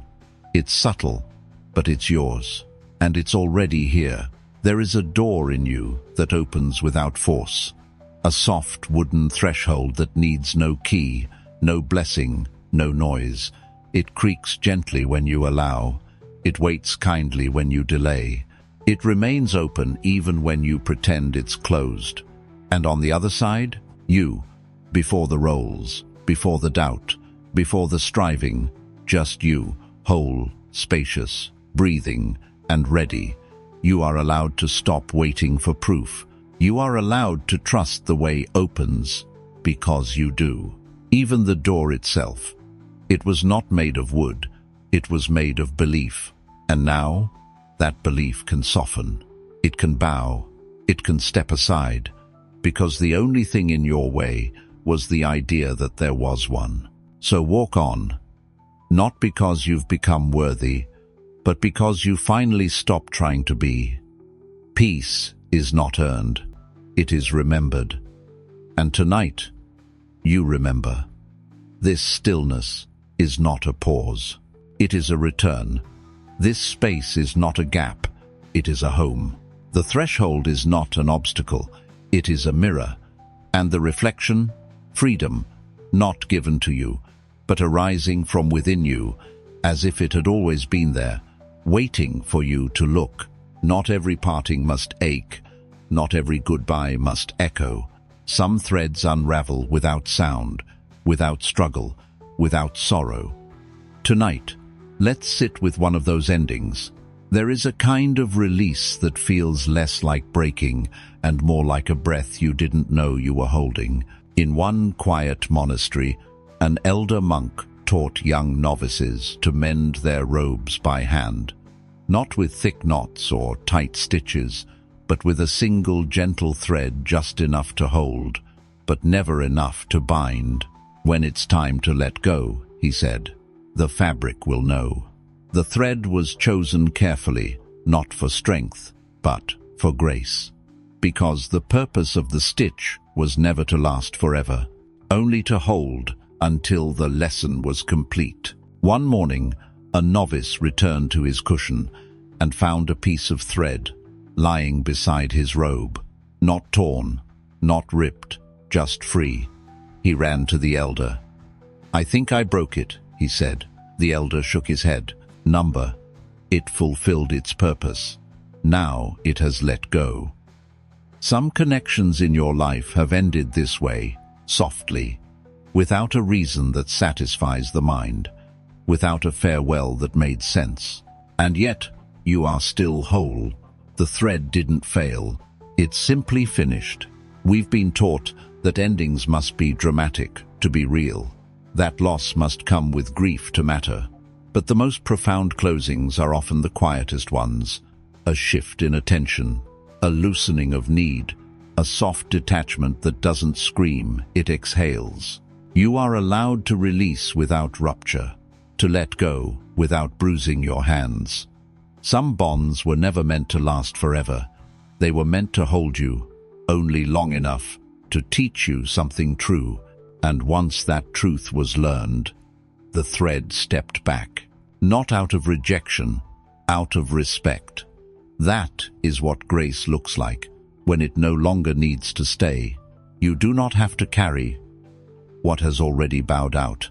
You can thank it, bless it, and let it slip from your hands like silk. There is a peace that follows certain partings, not because the connection was shallow, but because it served its purpose and knew when to leave. You don't always notice when it happens. Sometimes it's a thought that stops returning, a habit that quietly fades, a person who no longer lives inside your expectations. And at first, you may feel the absence. You may reach for the thread out of memory, out of habit. But if you're honest, there's no tug, no resistance, just space, soft, still, unthreatening. This is the wisdom of the gentle thread. It does not fight to stay. It trusts you will know when holding on is no longer the way forward. You may think of someone now, a friend, a lover, a version of yourself that once held you like a seam. And now, that stitch is undone. But the fabric remains. You remain, unbroken, unashamed, at peace with the letting. The elder monk used to say, "If you stitch too tight, the cloth will tear when it's time to part. But if you leave space in the knot, It will loosen on its own when the garment no longer needs it. How many knots have you tied out of fear? How many threads have you clutched long after they grew thin? You don't have to do that anymore. You can trust the release. You can honor what was, without dragging it into what is. Not all loss is lack. Some endings are simply completions, a circle closed, without a sound, a season that ended quietly, because it was time. Let the garment fall where it may. Let the thread rest where it landed. It was never your job to hold everything together, only to feel when something had held you long enough. Now you know, now you feel it. And there is no shame in walking forward, unstitched. Some threads don't snap. They simply let go. You don't need the drama of a tear to know something has ended. Not all departures echo. Some leave like breath released, not wrestled. You didn't fail because you didn't fight harder. You didn't abandon, you allowed. There's a grace in that, in loosening what once held meaning, without needing to burn it down. There was once a time when every thread mattered. You counted them like lifelines, afraid that letting go would mean unraveling. But you see it now, the garment was never the self, only something you wore while learning how to be soft enough to remove it. Some relationships aren't endings, they're completions. The cycle closed, the lesson sealed, the energy returned to source, not with bitterness, but with a quiet bow. Letting go doesn't mean you don't care. It means you've outgrown the knot. You no longer need to be bound to what once defined you. Even love can become a tether if it no longer breathes. But what breathes now is you. You are not obligated to keep holding just because you once did. You are not selfish for loosening hands that no longer meet you in return. You are not cruel for slipping from bonds that tightened instead of nurtured. You are allowed to walk away with tenderness. The thread does not accuse, it only releases. And sometimes that's the holiest kind of closure, not the one with answers, but the one with silence, the whisper of enough without resistance. There are moments in life when we realize we've already let go, long before we admit it. Our bodies knew, the breath shifted, the heart softened, and still we stayed a little longer, out of loyalty to who we used to be. But now, even that loyalty has become love, the kind that no longer clings. It's okay if you still feel the thread, even when it's no longer attached. That's memory, not bondage. You can love the past without needing to return to it. You can bless what broke without forcing it to hold again. Some threads aren't meant to weave permanence. They are meant to connect for a moment, to tie one season to the next, and then to fall away, like leaves that know when it's time to become soil. Release is not erasure. You can carry the imprint without the weight. You can remember without remaining. And you can grieve gently, even when the separation feels natural. Soft detachment is not indifference. It is wisdom. It is knowing when to stop watering a root that no longer feeds you. It is the art of honoring what was while choosing what is. It is how your soul whispers, "You've done enough. It's time to open your hand." You may wake up tomorrow and feel a sting, the phantom ache of connection. But even then, let that ache be a teacher, not a tether. Let it remind you how deeply you once showed up, how fully you once believed, and how beautifully you are now, letting life move through you unblocked. This too is a form of faith. To release what was never truly yours to keep, to loosen without guilt, to walk without dragging what you've outlived. You are not held together by threads. You are held by something deeper. The truth that you are whole, even in the spaces left empty. So don't fear the letting go. Fear only the grasping of what has already left. Tonight, if a thought arises that you should have stayed longer, tell it this: I stayed as long as my soul was learning, and now it's time to learn something new. Not all threads tangle, not all threads fray. Some simply glide from the fabric with the elegance of a bow untied by wind. That's you now, unwound, unburdened, unashamed, and still woven with meaning. Because even without the thread, you remain. And what remains matters. Strength is not always stillness, and stillness is not always strength. Sometimes the most unshakable things are the first to bow, not out of defeat, but because they know when to yield. Tonight, let's walk into the valley where the wind teaches the mountain how to move. In the heart of an ancient landscape, there stood a mountain, tall, rooted, silent. People came from far villages to gaze at it, to sit in its shadow, to whisper prayers to something that seemed too solid to ever change. But what they didn't see was what the mountain saw. Every day, wind passed through its cliffs, brushed against its ridges, danced over its peaks. It did not shout. It did not ask for attention. It only moved soft but constant. And the mountain, over time, learned to listen. It didn't crumble. It didn't bend like a reed, but it stopped resisting. Rocks shifted, paths curved, edges softened.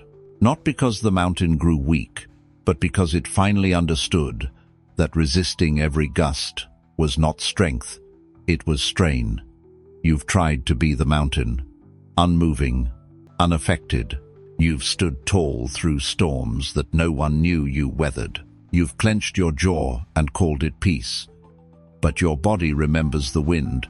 Your breath knows the effort it takes to hold your ground when all you want is to sway. Let yourself sway tonight. You do not lose your strength when you respond. You do not lose your power when you move with what comes. The monks of the valley knew this well. They built their gardens around the mountain's base, but they planted reeds, not trees, not stone, only soft, flexible stems that bowed with every breeze. When asked why, one monk answered, "Because the mountain already knows how to stand. We came here to learn how to bow. You've stood long enough. You've proved enough. Now you are allowed to move, to yield without collapsing, to bend without apology, to let yourself change without fear that it means you were wrong before. It means only that you are wise now." The mountain remained, but it no longer resisted the wind. What had once been hard edges became rounded. What had once cracked now curved with grace. It didn't break, it adapted. And in that quiet reshaping, it found a deeper kind of strength. Not the strength to hold firm, but the strength to be changed without fear. This is your invitation. You do not have to stay as you were. You do not have to protect every boundary that once made you feel safe. The wind will not destroy you. It will teach you how to become more yourself, more fluid, more real. The part of you that knows how to stand will never be lost. But the part that knows how to move, that part is ready to return. You've called softness weakness. You've called yielding surrender. But what if yielding is the most sacred form of power? To know when to release, when to pause, when to listen instead of brace, to feel the storm and open to it without collapse. The monks who lived near the mountain would gather when the wind rose strong. They did not shut their doors. They did not close their eyes. They stood together among the bending reeds, robes fluttering, chests open to the air, not to prove anything, but to remember that they too could move without falling. That lesson remains for you now. You do not have to hold your breath just to feel stable. You do not have to hold your past just to feel rooted. Even the mountain knows how to yield. And you, with all your storms, all your silences, all your aching strength, You are not made weaker by your softness. You are made whole. There is no one to impress tonight. No need to be rigid to be right. Let the wind move through you. Let it soften what no longer needs to be hard. Let it guide you, not away from yourself, but deeper into it. Even what is unmoved knows how to yield. You are not made only of stone. You are not here just to stand tall. You are here to respond, not collapse, but to bend with wisdom. What the wind teaches the mountain is not defeat, it is relationship. Even silence, when shared with the storm, becomes a kind of grace. The tallest things are often the most rooted, and the most rooted know that flexibility is what keeps them standing. Your soul is not a monument. It is not a fixed temple to ego. It is a sacred structure of living presence capable of swaying, shifting, sensing what season it is time to surrender to. Do not confuse yielding with giving up. They are not the same. Yielding is power that knows its moment. It is the pause before wisdom speaks. It is the slow bow that breaks no dignity, but elevates the sacred. There are times when force will call your name, but the mountain within you will whisper something gentler. Let it pass. Not everything is yours to carry. Some battles are storms, some storms are teachers, and sometimes the only strength you need is the choice not to harden in their presence. Let the wind test your edges. Let it move your branches, shape your cliffs, brush your face with unseen fingers. It is not here to destroy you. It is here to teach you where you resist and where you flow. There's a pride that masquerades as strength. It's loud, fixed, sharp. But real strength wears humility. Real strength yields without losing center. A mountain that never erodes, never softens enough for seeds to root. The cracks let in the rain. The rain becomes the forest, and the forest becomes sanctuary. You too are becoming sanctuary, not because you conquered every storm, but because you learned to welcome the ones that carved space inside you. There's a kind of victory that isn't seen when you choose not to react, when you breathe instead of retaliate, when you bow inside instead of breaking apart. That's the yielding this moment asks for, not disappearance, but devotion. You are not lost when you adapt. You are wise when you do. Even mountains change, their ridges softened, their slopes reformed, their snow melting into streams that feed the valley below. And in that melting, they nourish what they will never see bloom. What if your yielding is feeding someone else's rising? What if your softness isn't weakness, but the path through which peace finds the next person? The world doesn't always need you to be right.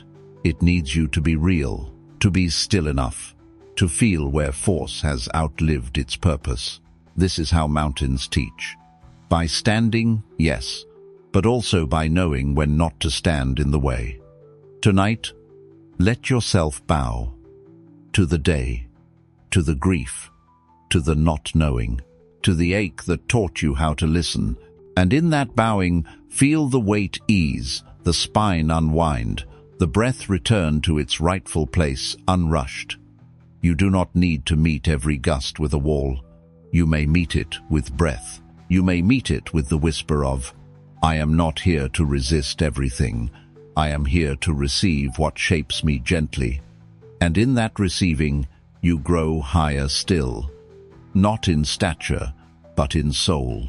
Because the tallest growth is sometimes the quietest. When no one is watching, when no one is measuring, when all you're doing is learning to bow and remain. Not because you are commanded, but because you are free. The mountain is not afraid of the wind. And you are not afraid to yield. Not now, not anymore. You've worn many faces. Some were chosen, some were given to you. Before you knew you could say no, they helped you survive. They helped you belong. But they were never you.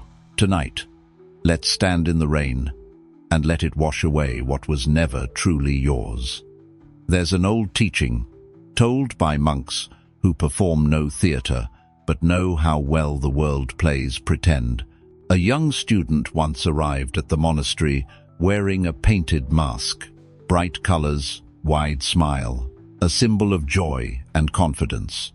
He wore it during prayer, he wore it at meals, he wore it as he swept the floor and sat in stillness. The other monks said nothing, but one evening, as the rains came heavy and quiet, he sat outside, alone, and slowly the paint began to run. Colors slipped down his cheeks, lines blurred, the wide smile became streaks on his robe. By morning, the mask had softened to pulp. When the elder approached, he didn't scold, he didn't praise. He only said, "You are still here, and now, so is your face." The student wept, not out of shame, but out of relief. He had forgotten how heavy pretending had become, how long he had lived as a version of himself that made others comfortable, and how freeing it was to let the sky take it all back. You may have worn your own masks, smiles when you were breaking, strength when you were tired, certainty when you were lost. You did what you had to. There is no guilt in that. But the rain is gentle tonight, and you are safe enough to let something fall away. You don't need to perform peace to deserve it.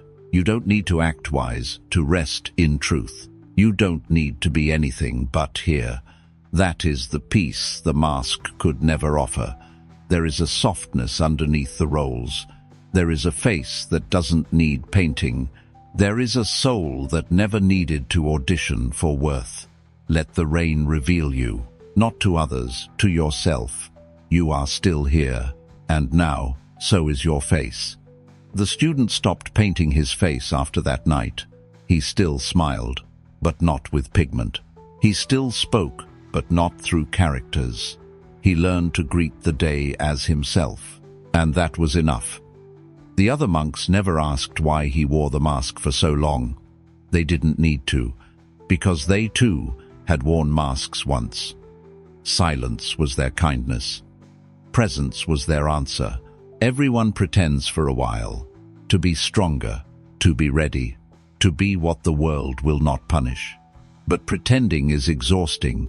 Holding up a version of yourself that was built for survival becomes its own kind of suffering, and no amount of applause can make the ache disappear.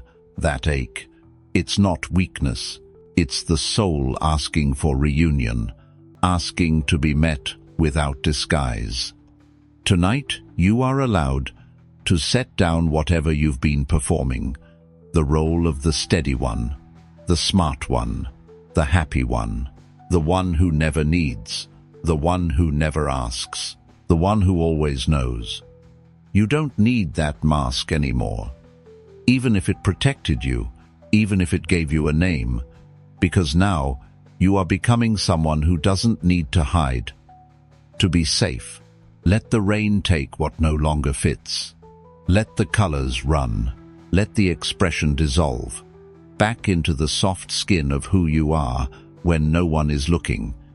You have not lost anything. You have uncovered everything. Truth is not something you put on. It's something you return to. And it has been waiting patiently beneath every act, every role, every expectation you've tried to meet. When the monks washed their robes, they also washed their names, not off the fabric, off the self. Because nothing you've been called can define what you are. You were never the character, only the soul underneath. You wore the names because you thought you had to. Daughter, lover, helper, nice, smart, quiet, broken, too much. They stuck to you like dried clay, each one pressing itself onto your shape until you forgot what your original skin felt like. But names are not identities. They are interpretations. You never needed to hold all of them at once. You were only trying to be loved in a language someone else taught you. The problem with masks is not their existence, sometimes their protection, sometimes they're survival. But when they begin to speak louder than your heart, when they refuse to be set down, they become prisons. You were taught how to be acceptable, how to dim in the right places, how to laugh when you weren't amused, how to be soft when you were on fire. And now the fire is remembering itself. Now the rain has come, and it's not here to punish, it's here to free. The softest rains do the deepest dissolving, not because they tear, but because they stay. And as each drop touches what was once fixed, you feel it, the letting go of effort, the quiet removal of a face you never truly chose. You are not what they needed you to be. You are not the smile you used to hide your ache. You are not the apology you gave before asking for anything. You are not the silence you used to keep the peace. You are not what made you disappear. And if, tonight, you feel raw, without the old mask, that's because you are touching your skin again. Not the performance, not the character, but the part of you that has never needed an audience. That is the soul's freedom, to be felt rather than seen, to be known rather than labeled. Rain doesn't explain itself, and neither must you. Let your truth come like water, undeniable, gentle, but impossible to shape into anyone else's mold. And if there is grief in the letting go, honor it, because even masks become familiar, even roles become homes, but they are not your house, they are not your name. The real you has no costume, no pose, no performance.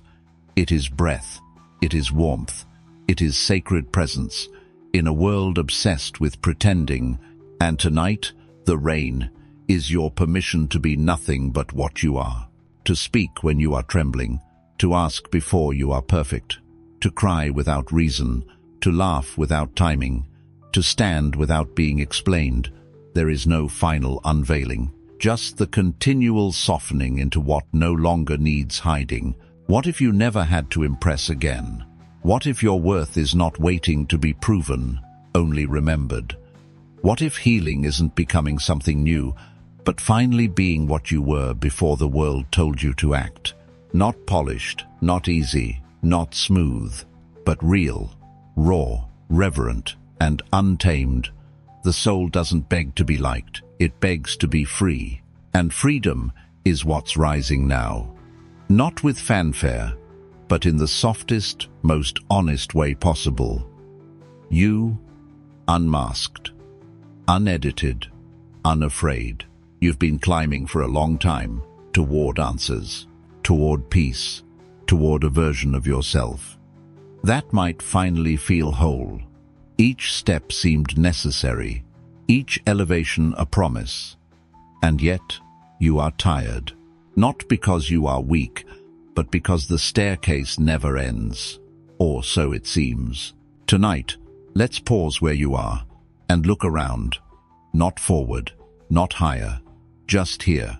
There is a teaching that rarely leaves the walls of certain Zen temples, the teaching of the stair that leads to nowhere. A monk once built it alone, stone by stone, step by step, up a slope with no summit.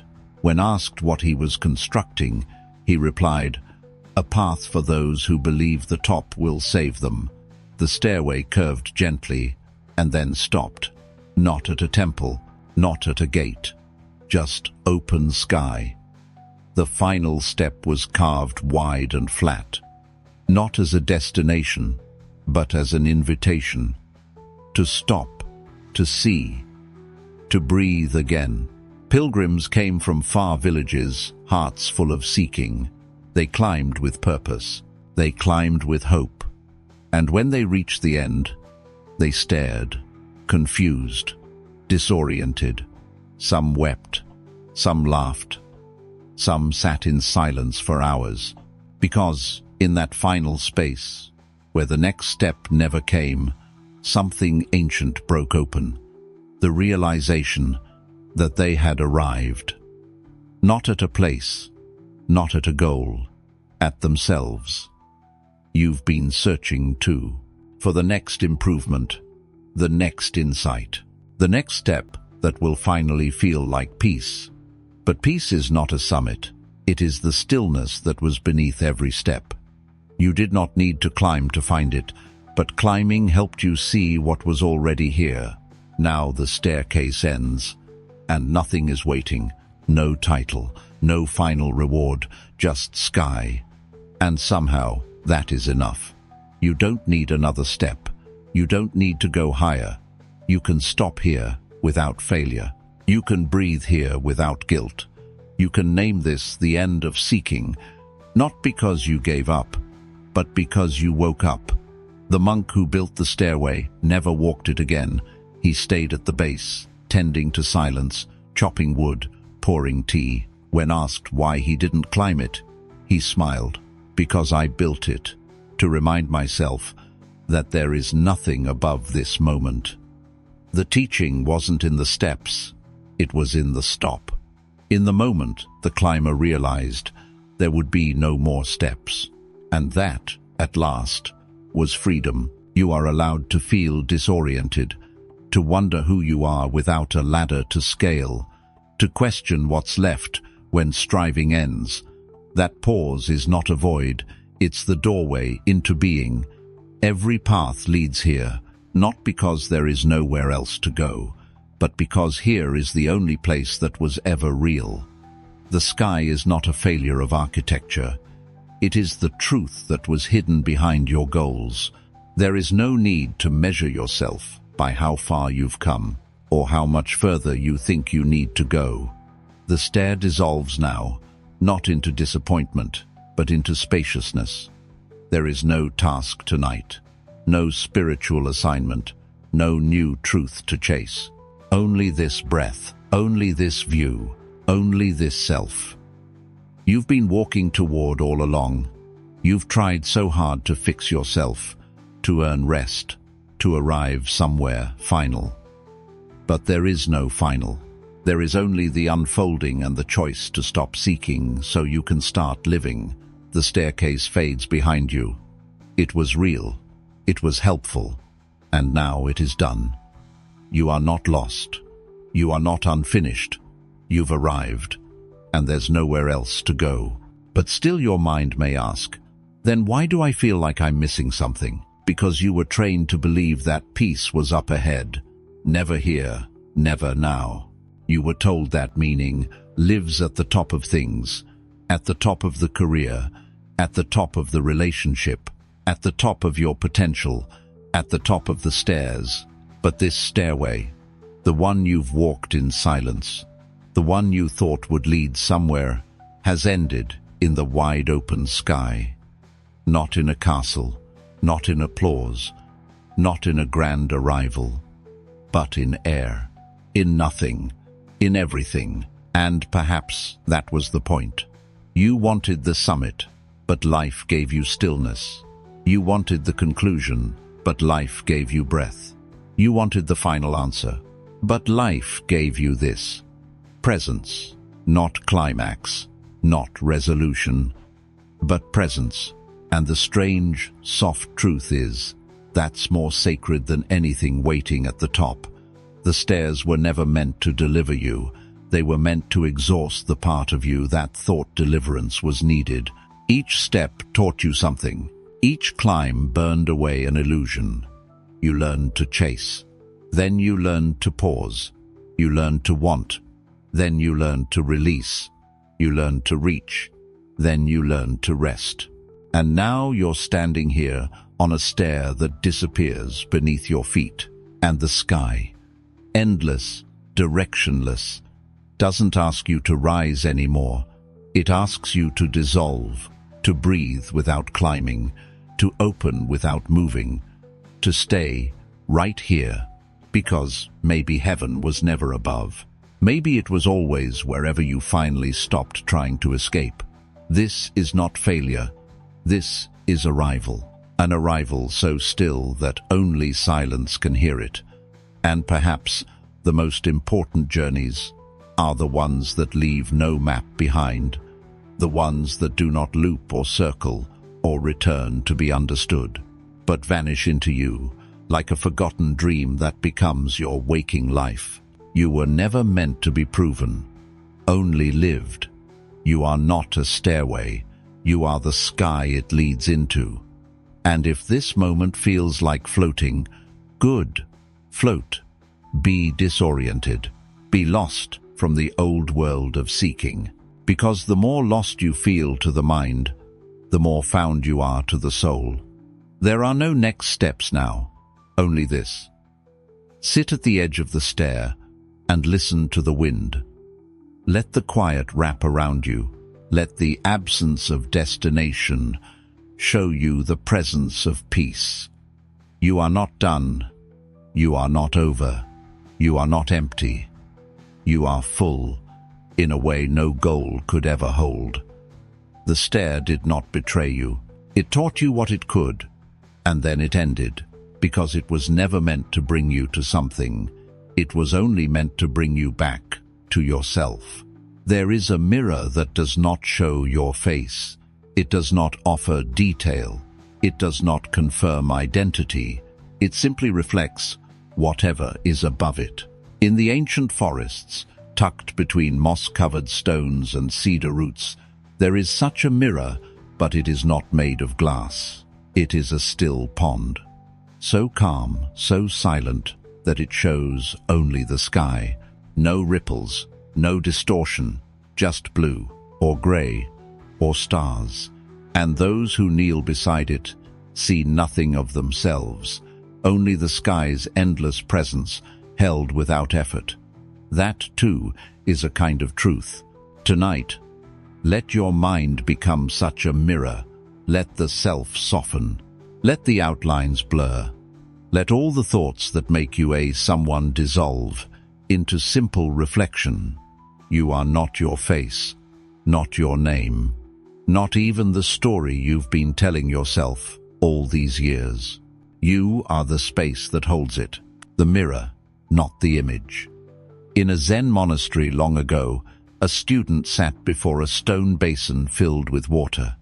Each morning, he leaned over to see himself, but the master noticed how long he lingered, how tightly he held the shape of his reflection.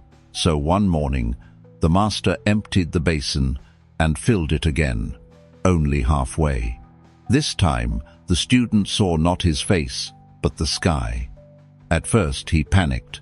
He thought something was broken, but the master smiled. Only the surface changed. The depth remains. For days, the student sat with half his reflection, the rest filled in by clouds, by birds, by wind passing through color, and slowly he began to loosen his grip on identity.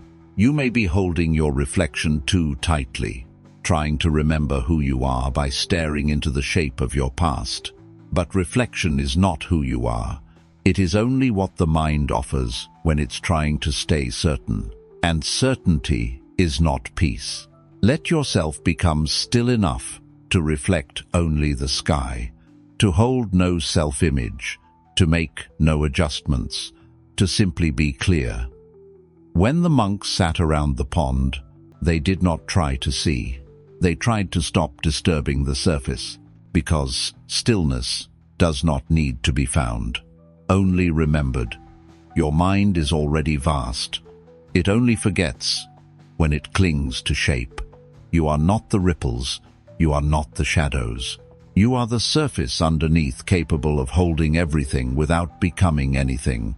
You've believed that, to know yourself, you must keep looking, keep thinking, keep shaping the image, until it finally feels right. But a pond does not sculpt the sky. It simply allows, and in that allowing, it becomes vast. When the student stopped reaching for his face in the water, he began to notice the reflection changing, not just with weather, but with breath, with time, with mood. And then, even that became unimportant, because the sky did not care who he was. It only asked to be received. That is all the present moment wants from you. Not your image, not your effort, just stillness, just space. You do not need to be anyone tonight. You do not need to hold yourself together. You can let the edges fall away. Let the narrative go quiet. Let the mirror stop chasing the shape of something fixed. And as it clears, as your thoughts slow, you'll notice what arises is not your face, not your flaws, not your roles, but sky, wide, eternal, unafraid. The monks believed that ego was like a hand on water, always stirring, always interrupting the reflection. But when the hand is withdrawn, the pond remembers what it's capable of. So, withdraw the hand. Withdraw the need to name, to control, to correct. Let your mind go smooth again. Let your being go clear again. And what you'll see is not something you must hold. It's something that holds you. There is nothing to prove here, nothing to become, only this moment, looking back at you with sky-colored eyes. You are not confined to who you've been. You are not required to remain a name. You are allowed to vanish into reflection. And when the stillness returns, you'll know you haven't lost yourself. You've remembered what you were before you forgot. A mirror, clear, open, silent. Tonight, you reflect what has no edge. And that reflection does not ask you to name what you see. It does not whisper, "You are this," or "You are that." It simply waits, without urgency, without hunger, because the sky it holds is never grasped, only mirrored. And so too, the self you've been chasing might not need to be caught, only noticed, only witnessed in stillness. Not with a story, not with a name, but with an empty, listening gaze. You are not the thoughts that ripple. You are the surface before they moved. You are not the roles that passed through. You are the pond beneath every mask. Even your grief. Yes, even that has only ever passed through. And though its footsteps echoed, though its weight felt real, look again, the sky has returned, and the water has calmed. You do not need to be who you were to be worthy now. What if you stopped counting the reflections and started trusting the mirror? What if the purpose was not to understand yourself, but to stop clouding what you already are? What if stillness was the only truth that never lied? What if you didn't chase healing but became quiet enough to see it already present? Like the clouds that think they cover the moon until they vanish, and realize the light was always shining. Like the ego that thinks it must build identity until it shatters and discovers there was nothing missing to begin with. Look, there is a freedom in not needing to be impressive. There is a holiness in simply being whole. Even as you exhale now, you soften the surface again. Even as your eyes rest, you return to that pond, the one that asked for nothing but your presence, not your performance, not your posture, only your peace. The mirror does not argue. It doesn't defend itself. It simply shows. And you are that mirror. When you stop trying to be anything else, even shame becomes a cloud in the sky of your awareness. Even pride becomes a ripple. In your deeper stillness, let it go. Let it all go. Let your last name be forgotten. Let your first scar dissolve. Let your loudest mistake float across the sky like a passing bird. None of it needs to stay, because this is the secret no one ever taught. Stillness is not an absence. It is your original face, before the masks, before the mirror even had an edge. It is the you that was never born and can never die. It is the breath before language, the gaze before recognition, the soul before shape, and it has always been waiting. Not in some future temple, not in some higher state, but right here, in the space between your thoughts, in the silence beneath your name, in the moonlight that reflects not just the sky, but you who have never been broken, only covered. You who do not need to be understood to be real. You, who are not becoming anything, only remembering what it's like to reflect without distortion, to breathe without narrative, to rest without reason. Let the wind erase your label. Let the stars call you by no name. Let even your hopes bow quietly to the sacred blankness that already loves you, that already is you. This is the final mirror, the one that no longer shows anything, because the one looking has vanished, and all that remains is what was always here. Clarity, presence, peace. Not loud peace, not achieved peace, but the kind that hums like a silent bell, still, unmoved, endless, and now you may rest within it, not to reflect, not to analyze, but simply to be, what has no frame, what cannot be shattered, what does not shine, but glows. The mirror has done its work. And now, so have you. Sleep not as someone recovering, but as someone already whole. You need not fix your reflection. You are the sky, and no sky has ever needed correction. Let what you are be held, not by thought, but by quiet. And in that quiet, know this: what reflects nothing, reflects everything. And what is most real will never need a name to be true. Let the mirror dissolve, let the sky return, let the story end. You are what remains. Grace does not always arrive on a calm day. Sometimes it drops from the middle of the storm. Tonight, let's watch something fall, not with fear, but with wonder. There is a story monks tell, when the wind has torn the lanterns, when the trees lean sideways, and the path disappears under leaves and clouded breath. It begins not with a lesson, but with a storm. Not a metaphor, a real one.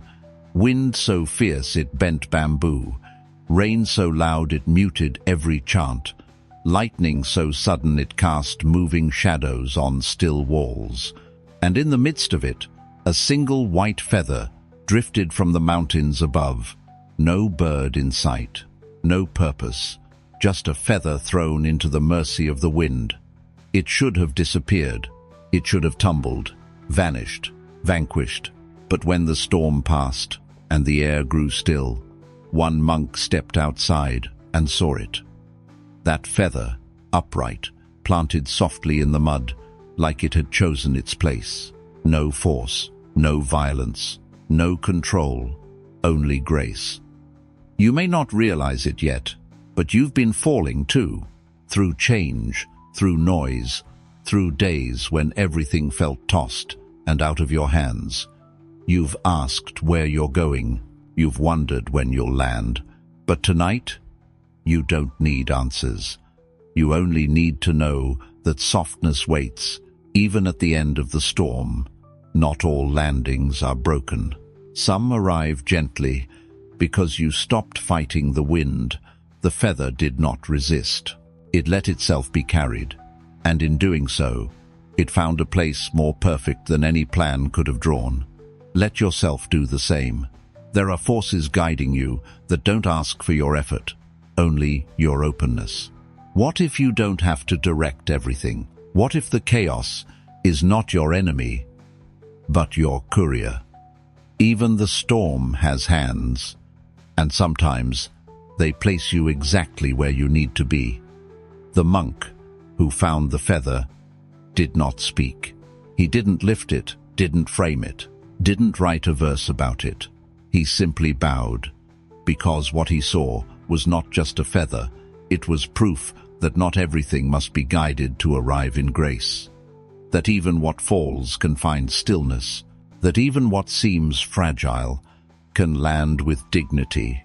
You've spent so much time trying to stay in control, charting outcomes, catching yourself mid-fall, correcting the path, even as the wind insists it has a better one.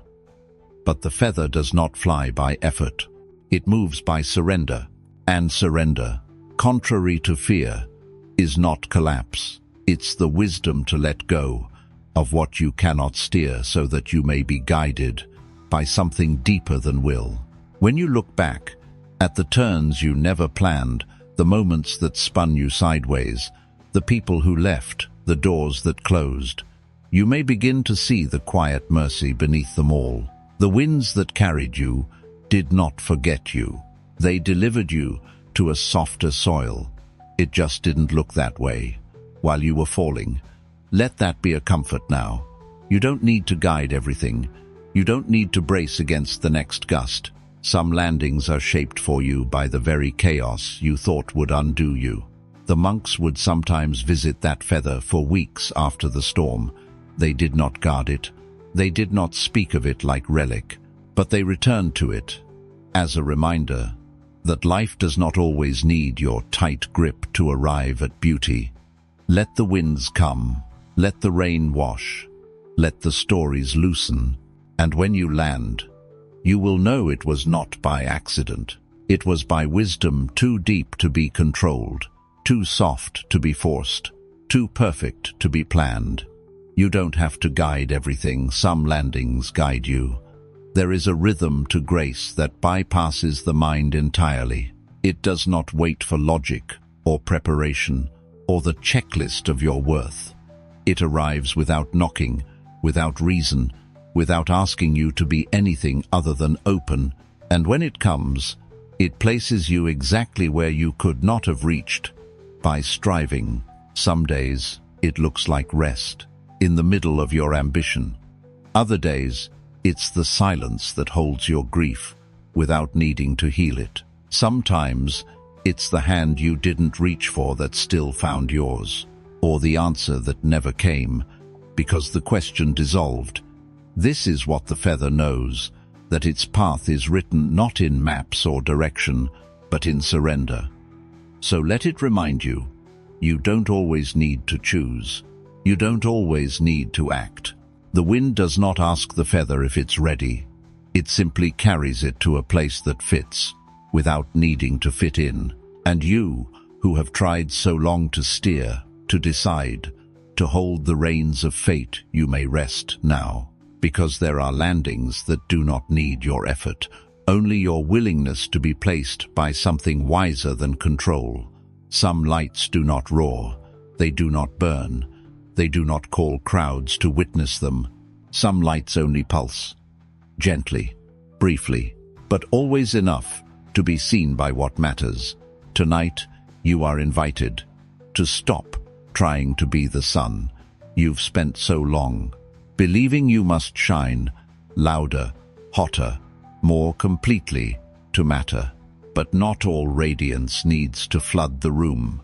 There is a story told during the midsummer months in the forests where monks sleep close to the ground and rise with the rustling of branches, not the ringing of bells.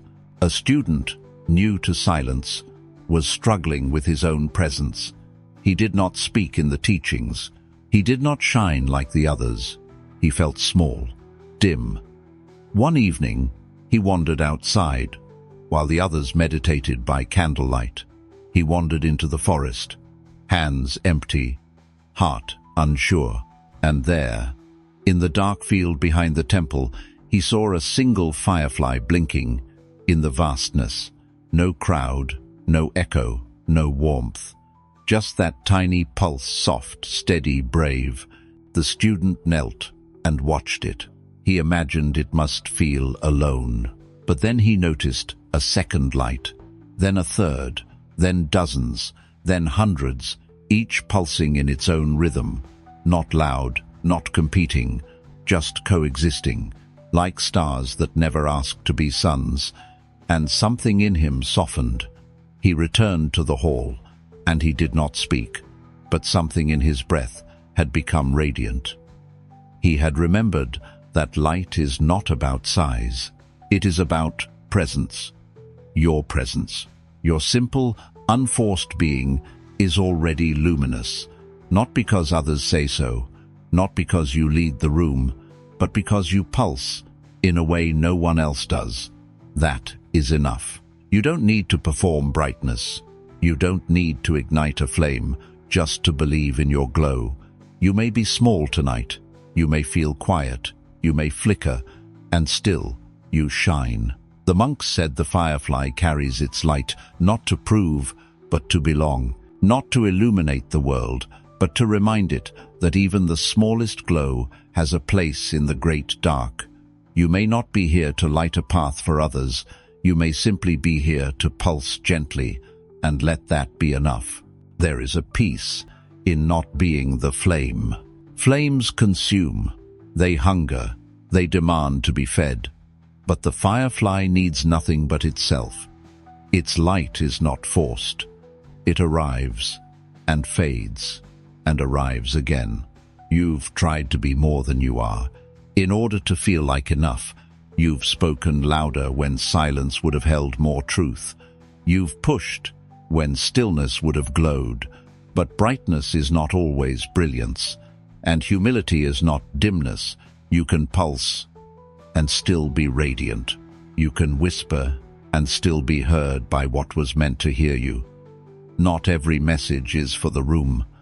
Some are for the soul beside you in the dark. Some are for yourself, and some are for no one at all except the sky, which has always known how to hold soft lights without asking for more.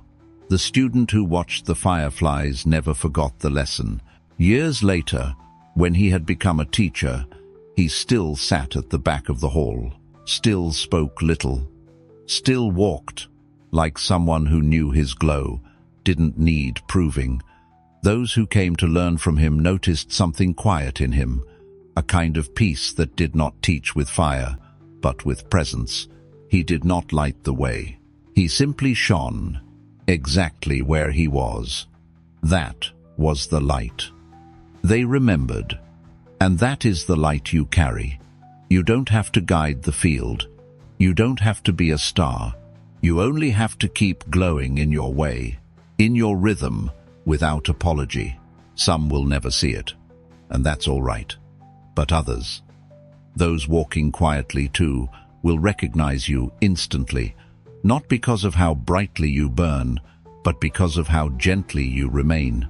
You are luminous, even in the shadows. Not every knot needs untying. Some ropes are already loose. Some bindings never truly held, they only appeared to. Tonight, let your eyes adjust to what has already come undone. There's an old story whispered in temples where silence is stronger than stone. A story about a monk and a rope. He had carried it for years, knotted tightly, wound with care, convinced it held something essential. A belief, a vow, a wound. He feared it, respected it, feared what might happen if he ever let it go, so he kept it tied and looped around his mind. One day, he brought the rope to his teacher, tired of the weight. "I cannot undo it," he said. "It's too old, too tight, too much a part of me now." The teacher said nothing. He only took the rope and gently uncoiled it. There was no resistance, no tension, no knot. The ends were already free, only looped back in confusion. It had never been bound, only tangled in thought. The monk stared.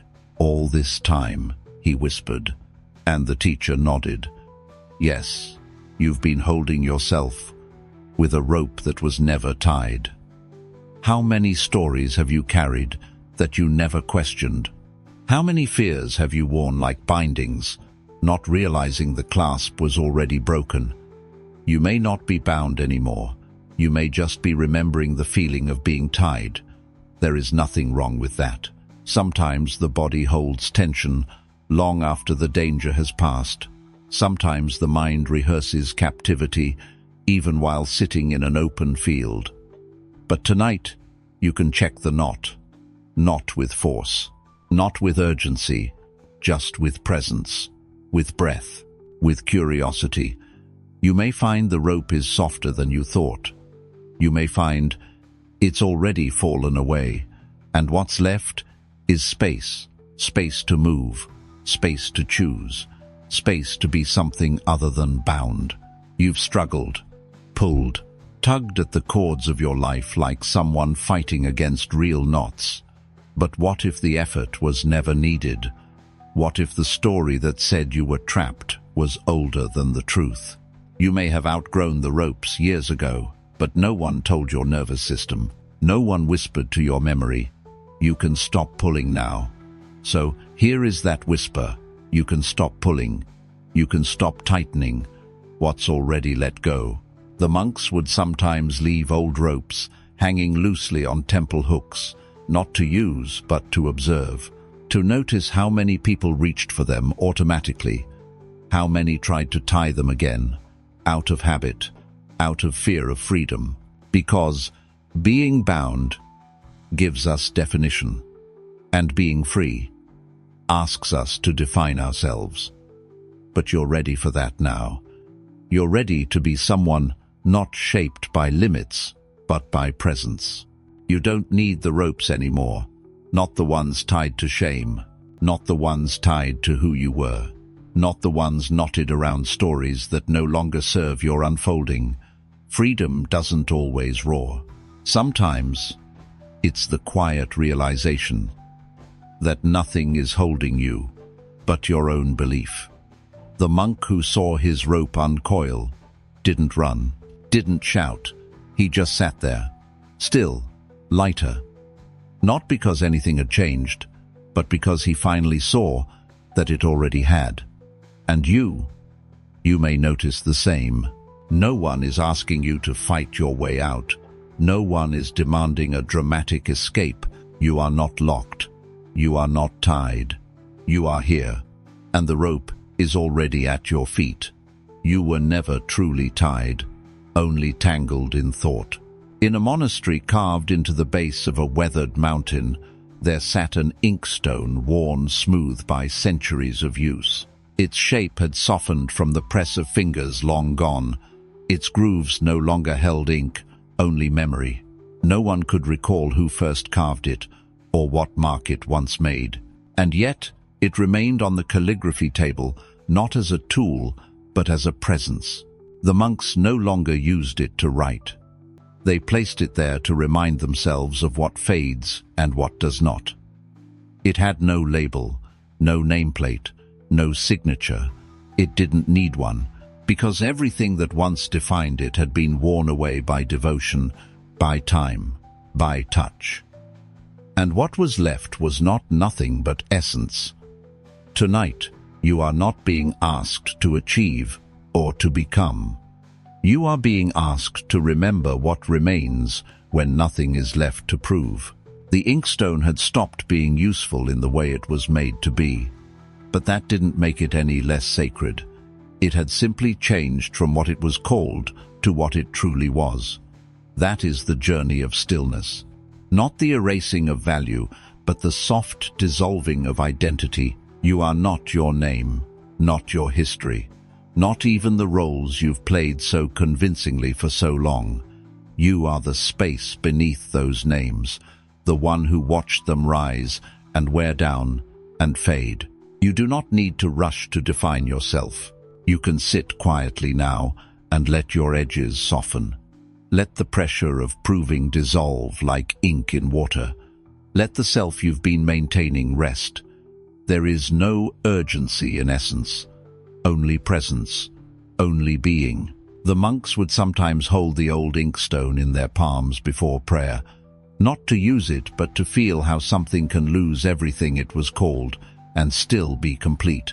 You may feel the same now, like your edges are fading, like your name doesn't hold what it once did.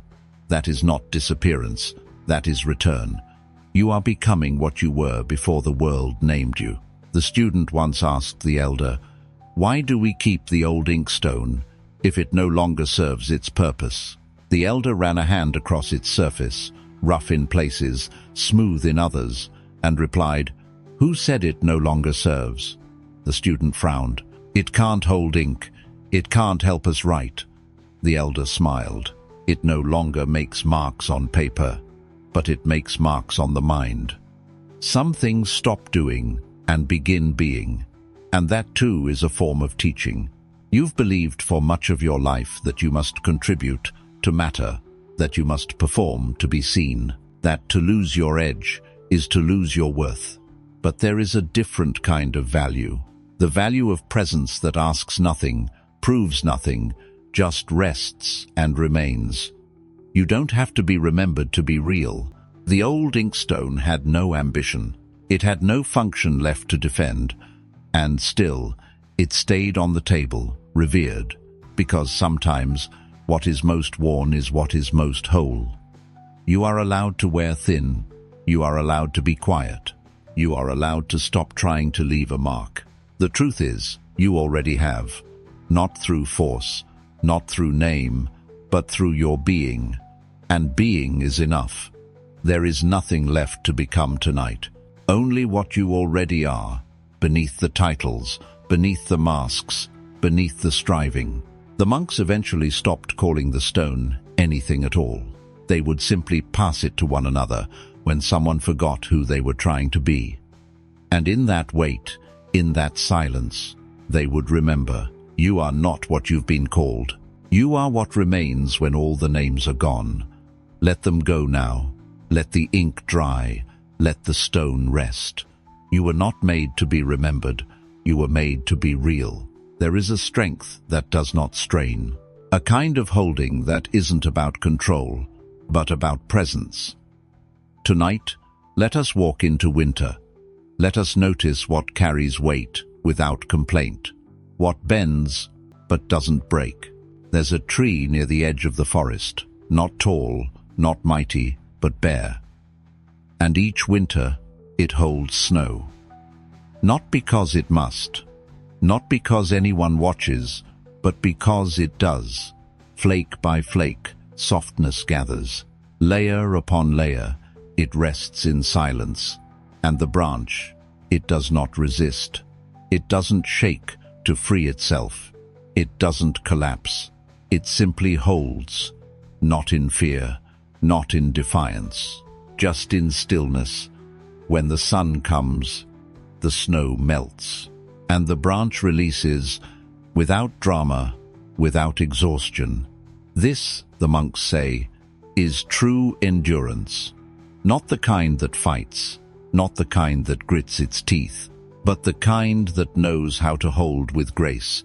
You've carried much quietly.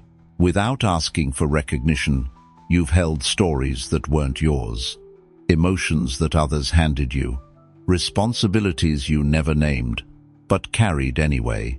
And you may be tired, not broken, just tired. The branch understands. It was not built to lift. It was not meant to bear storms. But still, it holds what winter gives it. Gently, briefly, fully. And then it lets go. You don't have to drop everything. You don't have to shatter to be free. You can hold, and then you can release. There is sacredness in both. The students would walk through the temple gardens after snowfall and stop beneath the quiet trees. They didn't rush, they didn't speak. They just looked up at those bare arms, curved slightly under the soft white weight, and whispered blessings to the ones who endure without praise. Maybe that is you tonight. Maybe you are that branch, not reaching, not resisting, just here, carrying what has landed. And when the time is right, not forced, not rushed, you will release, not as collapse, but as grace. The snow does not ask to be held. It simply falls, soft, weightless, endless, and the branch does not ask why. It does not panic. It does not prepare. It just receives. There is a kind of wisdom in not needing to question every burden. Not all weight is punishment. Not all holding is harm. Sometimes it's an offering of presence, of resilience, of love. You've been taught that strength looks like resistance, tension, grit, armor. But there is another kind, the strength that lets weight rest without flinching, without closing, without hardening around it. You have held more than anyone knows. Moments you didn't speak of, thoughts you didn't share, sadness you carried because you didn't want it to fall on someone else. But even holding can be sacred when it is done without force. You didn't collapse. You didn't lash out. You simply bore it, like the branch, quiet, still, kind. And now, like the tree when morning light warms the frost, you are allowed to let it go. Not all at once, not in protest, but in rhythm, with the season. You may feel it melt, the weight, the memory, the effort. You don't have to drop it. You only have to warm enough that it leaves on its own. This is not the collapse you feared. This is the unfolding you waited for. And if you carry more tomorrow, you'll do it again. Not because you must, but because you can. You are not brittle. You are not broken. You are the shape of something that knows when to hold and when to release. The monks always bowed to the trees after snow, because they believed anything that could hold, without holding on, was holy. So are you. You don't have to collapse.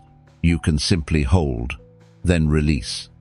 There is a moment when full becomes too full, when the line between holding and overflowing trembles in silence, and yet no drop falls.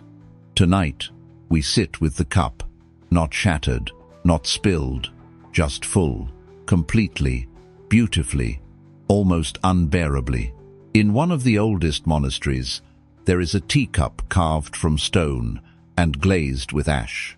It sits beneath the altar, not used, not touched, but always filled right to the brim. Each morning, a monk adds water, slowly, carefully, until the surface tension shimmers like glass. And then he stops, not because the cup can't hold more, but because it doesn't need to. It is a ritual, a reminder. You can carry more than you think. You already are.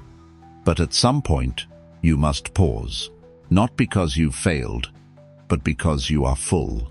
You've been taught that capacity is strength, that to hold more, to give more, to endure more, is to win. But monks know the truth. Capacity is sacred, but so is surrender. The cup does not spill because it is still, not because it is stronger than gravity or time. Stillness is what keeps it whole. Stillness is what lets it hold without loss. You've done the same.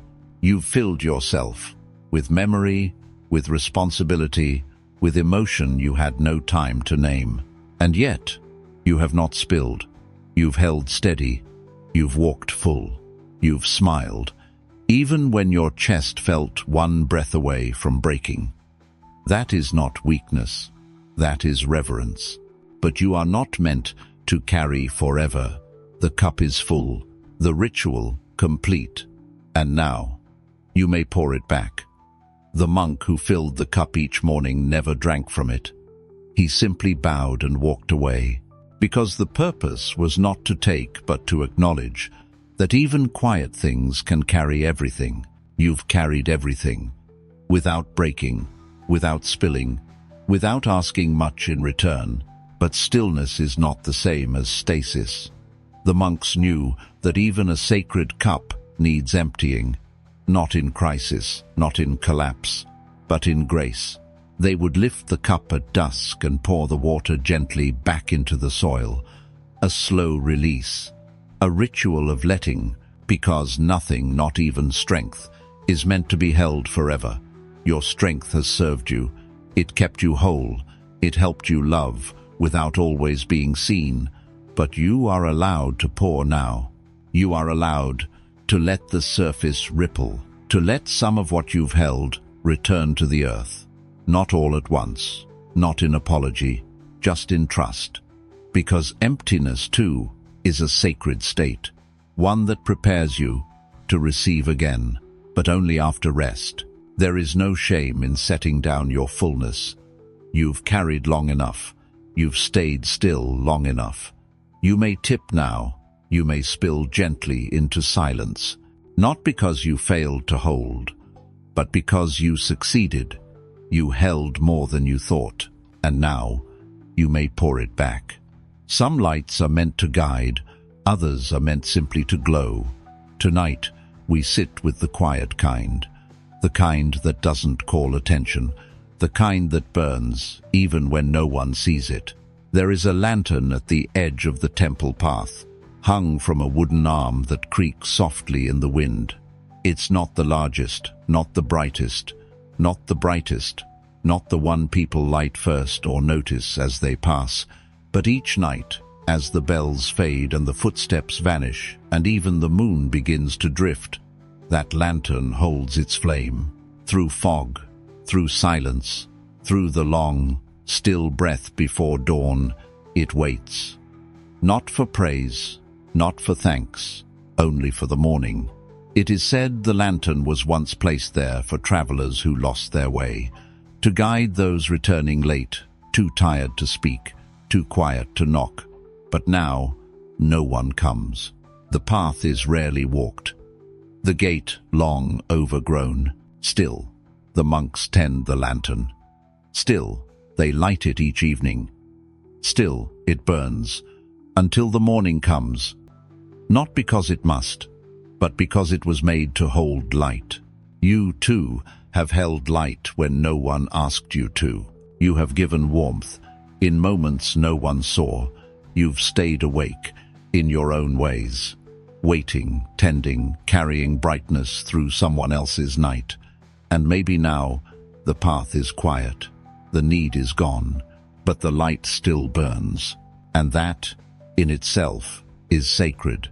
You don't have to be useful to be meaningful. The flame does not ask who it serves. It only asks that it be tended.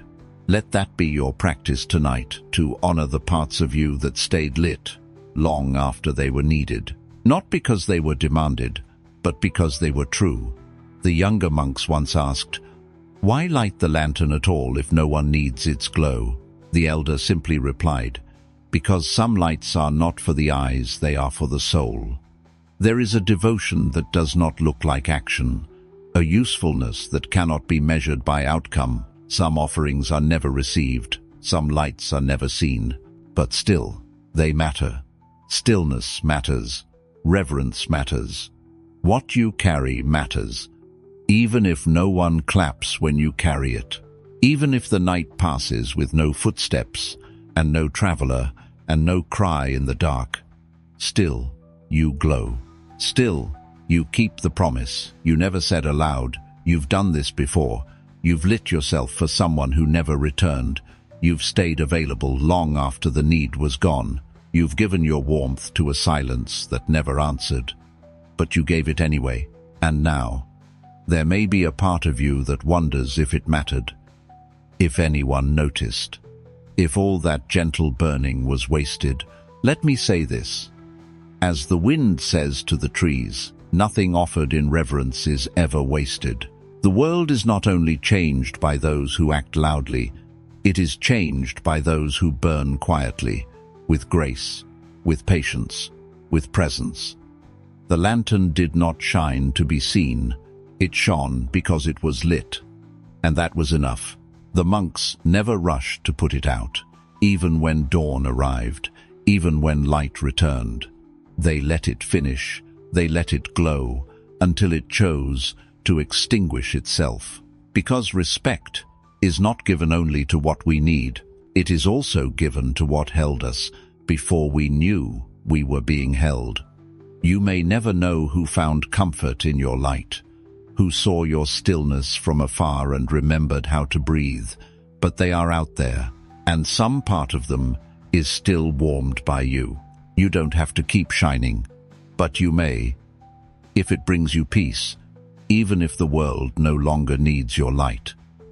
It remembers. The sun rose quietly that day, not with glory, just with stillness.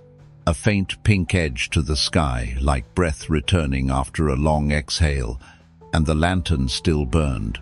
It didn't compete with the morning light. It didn't apologize for being small. It just glowed, as it always had.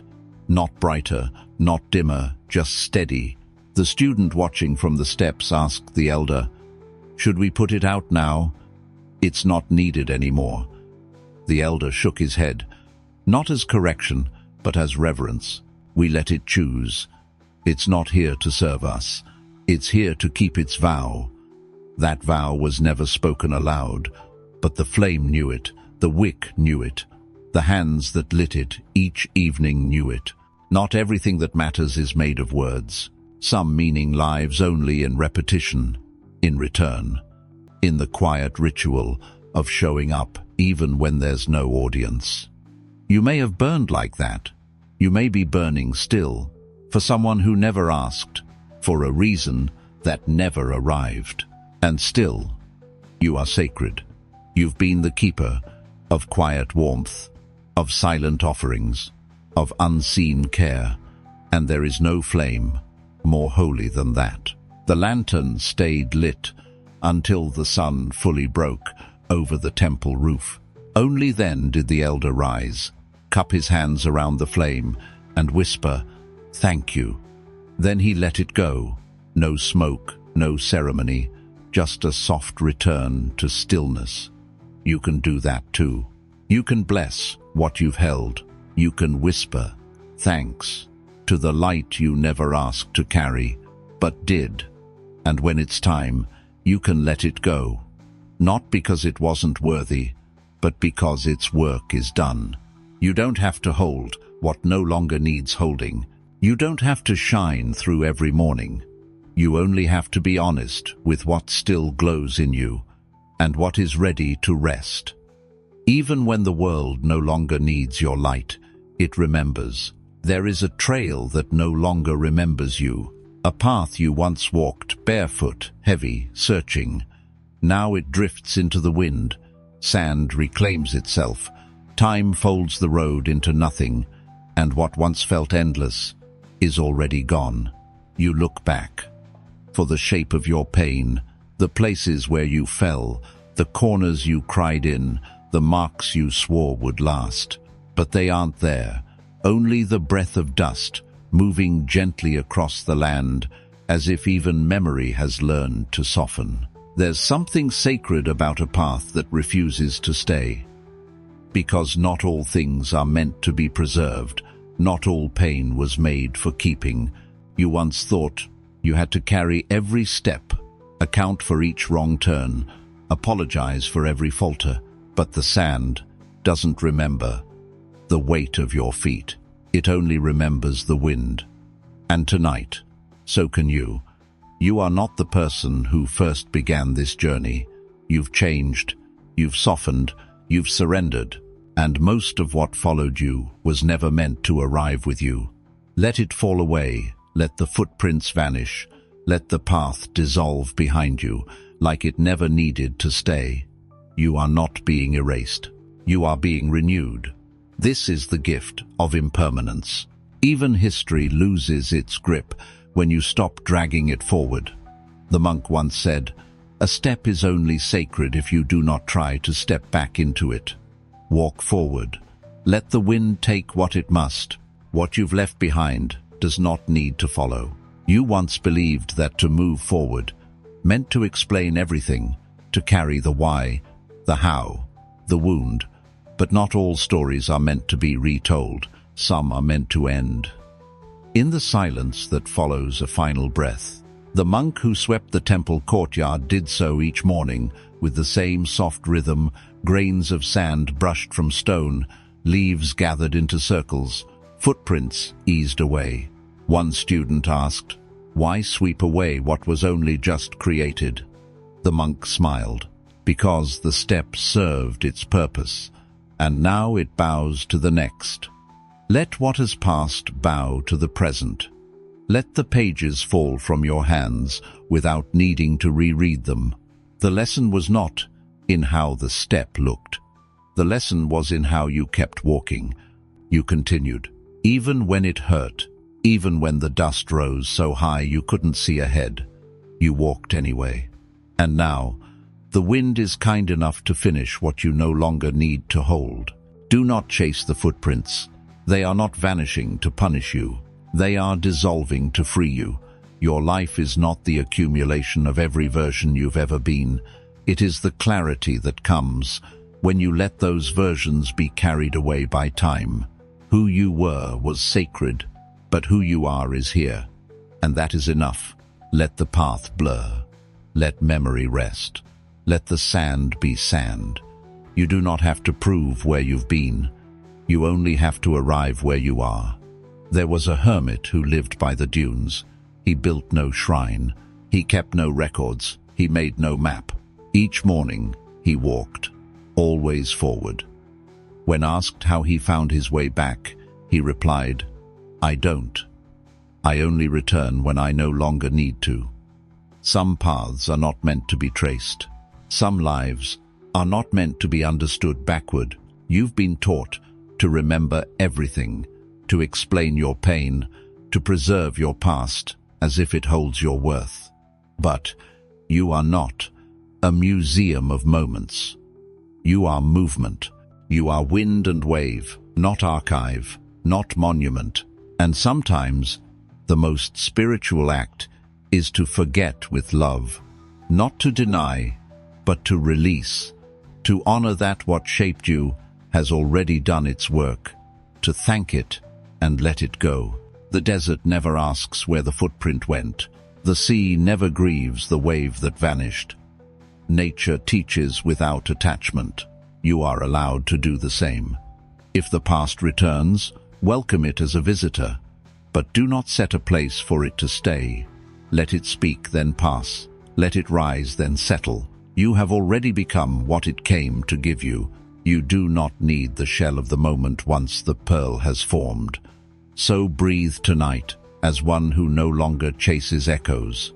Let your back grow light with the loosening of old weights. There is no obligation to carry what the wind has already taken. Some paths vanish for a reason. Some versions of you deserve to be unwritten, and some stories find their ending when you stop telling them. This moment, quiet, untouched, full of breath, is where you begin again, not from scratch, but from stillness. Not because you're broken, but because you're whole enough to no longer need proof. What you've left behind does not need to follow. There is a folded mat in the corner of the temple. Simple, worn, pressed into the wood by years of silent sitting, and over it a cloak, thin fabric, faded by candlelight and time, still holding the shape of the shoulders it once covered. No one speaks about the monk who wore it, not because they've forgotten, but because they haven't. There are some presences that grow louder in absence, some spirits that leave behind more than relics. The cloak rests quietly, like a memory with breath. It doesn't move, it doesn't explain, it simply remembers. You have been remembered in this way too, not by name, not by what you've done, but by the shape your presence once left in a room, a heart, a breath. There are moments you thought yourself invisible, unfelt, forgotten, but still, your spirit brushed something that held your shape. It is a kind of love that doesn't need reminding, the kind that holds your outline even when you disappear. The cloak did not ask to become sacred. It only touched a life long enough to carry it, and so it remains. Still, folded, listening. Tonight, let yourself be remembered without effort. Let go of the need to perform, to present, to prove. Some part of you already left a warmth in places you'll never return to. You don't need to be present to still be known. You are not just a body. You are an imprint, a scent, a warmth, a silence that once softened a room, and somewhere that cloak still holds your shape. There is a kind of remembering that doesn't require thought. The floorboards remember your steps by how they settled after. The cup remembers your hand by how it faces the same direction each time you return. The wind remembers your breath by how it pauses before reaching the leaves. Even when your mind forgets, the world does not. Stillness is not absence. Silence is not erasure. There are mornings you rise unsure of who you are, not from confusion, but from fatigue, from having worn too many names. But your essence remains unconfused. It moves beneath the forgetting, like the body of a river. beneath fog. You may forget what you once stood for, what you once dreamed of. You may forget how to be brave, how to be soft, how to be clear. But the cloak remembers. It remembers not by clinging, but by resting. It remembers by simply being there after you've gone. You don't have to hold yourself together tonight. You don't have to recall your purpose, or trace the reasons, or carry the story. You are allowed to be held by what still remembers you. The mat does not weep for the body that no longer kneels. It simply stays soft, in the shape where stillness once sat. That is what true memory is. Not noise, not clinging, but space. And space, dear one, has never forgotten you. You may not feel clear. You may not feel whole. But the breath that moves through you still calls you by your name, the one before names, the one that was always felt and never spoken. Let yourself be known by that name tonight, the one the cloak still carries. There once was a monk who vanished from the monastery on the first snow of winter. No note, no sound, no goodbye. Some believed he had gone into retreat. Others thought he had dissolved into the mountains. But no one searched. Not because they didn't care, but because he had already taught them how to sit with emptiness. His mat was left untouched, his bowl unfilled, his cloak folded gently over the wooden bench he once greeted the sun from. And though no one spoke his name, they still bowed when they passed his place. Not out of duty, but because they felt something still living there. His presence had become presence itself, no longer attached to form, but to the space he softened. And in that space he remained. This is what you are becoming, not someone who must be held in memory through pictures and praise, but one who is felt even after silence arrives. Even when you forget yourself, some part of this world still feels you. You've left warmth in conversations that no longer echo. You've left softness in people who no longer say your name, but still breathe differently because you were once beside them. You don't have to try to leave something behind. You already have. You are not fading. You are quieting. You are not being erased. You are becoming part of the soft, unspoken fabric that remembers all things. Tonight, you don't have to speak to still be known. The cloak still rests, cradling the shape of your sacred existence, and the world, without needing words, still bows as it passes your quiet light. You found it leaning there, a bamboo ladder, soft with age, resting against the side of an old tree that touched no roof, offered no height, revealed no summit. And yet the ladder remained. You paused. Not because it led anywhere, but because it didn't. There was a stillness in that. An invitation, quiet and undecorated. Not all ladders are built to be climbed. Some are meant to hold you in one moment long enough to see something you've always passed by. The monks in the far mountains speak of the ladder as a sacred metaphor, not of ascent, but of return. Each rung, a memory you no longer have to carry. Each pause, a breath you forgot to take. Each level, not higher but deeper. You were taught once that progress was measured in reaching, that to stop meant you were failing, that to rest meant you were behind. But what if the ladder was never asking you to rise, only to stay, to listen, to feel the bark of the tree against your shoulder as the wind passed through your silence? There are tools in this life that were never meant to be used in the way you imagined. Some scriptures are not meant to be read, only held. Some questions are not meant to be answered, only asked gently, again and again, until their edges soften and vanish into the breath. And some ladders are not meant to lift you. They are meant to humble you, to show you that the reaching itself was the illusion, that the height you longed for was never up but within. You may have spent years trying to rise above what was always inside you, trying to escape grief with goals, trying to outpace emptiness with effort. But now you are here, at the base of a bamboo ladder with nowhere to go. And for the first time you realize how sacred that is. A young monk once sat beside such a ladder. He had walked days to find it, believing it would lift him to the final truth. He bowed before it, lit incense beside it, waited for the sky to part or a voice to descend. But the ladder only leaned, unmoving, against the trunk of a tree that asked for nothing and promised even less. At first, the monk was disappointed, then restless, then ashamed.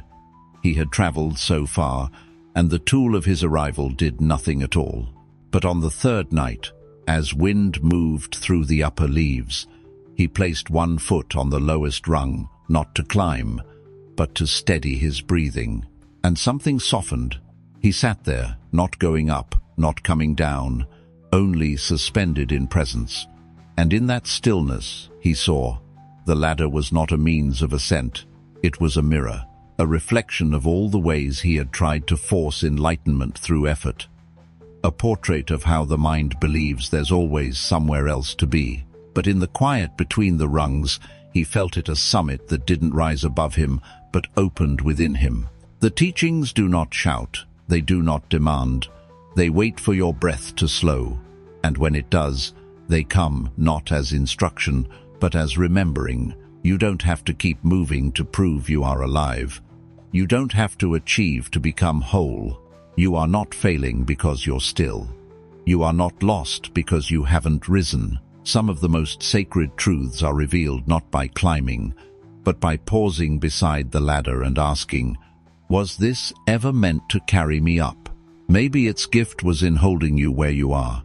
Maybe it is not a path, but a permission to rest, to see, to stop mistaking effort for enlightenment. You've spent much of your life reaching for a height no one could name. The next achievement, the next insight, the next peace just beyond the horizon. But what if the summit was never on top of the mountain? What if it was always where your feet already stood? The bamboo ladder, silent, unmoving, asks you nothing, offers no final answer, and yet it teaches, not with words, but with posture. It leans, calmly, as if to say, this too is sacred. The stopping, the not going, the stillness that cradles everything you were trying to climb toward. Enlightenment is not found at the peak. It is discovered in the step you stopped judging, in the moment you paused long enough to feel the air between thoughts. It lives in the decision not to rise, but to be. The world has trained you to believe that meaning is somewhere higher, just one more rung, just one more breathless effort away. But the monks have known for centuries, the summit is not above you. It breathes inside your stillness. Let the ladder rest. Let your hands fall to your sides. Let your eyes soften to the view that was always here. Not above, not beyond, but within. Some tools were made, not to lift, but to stop you from forgetting you're already home. You are the flame, but for so long, you believed you were the moth. You learned to flutter, to ache, to circle what did not return your warmth. You mistook desire for destiny.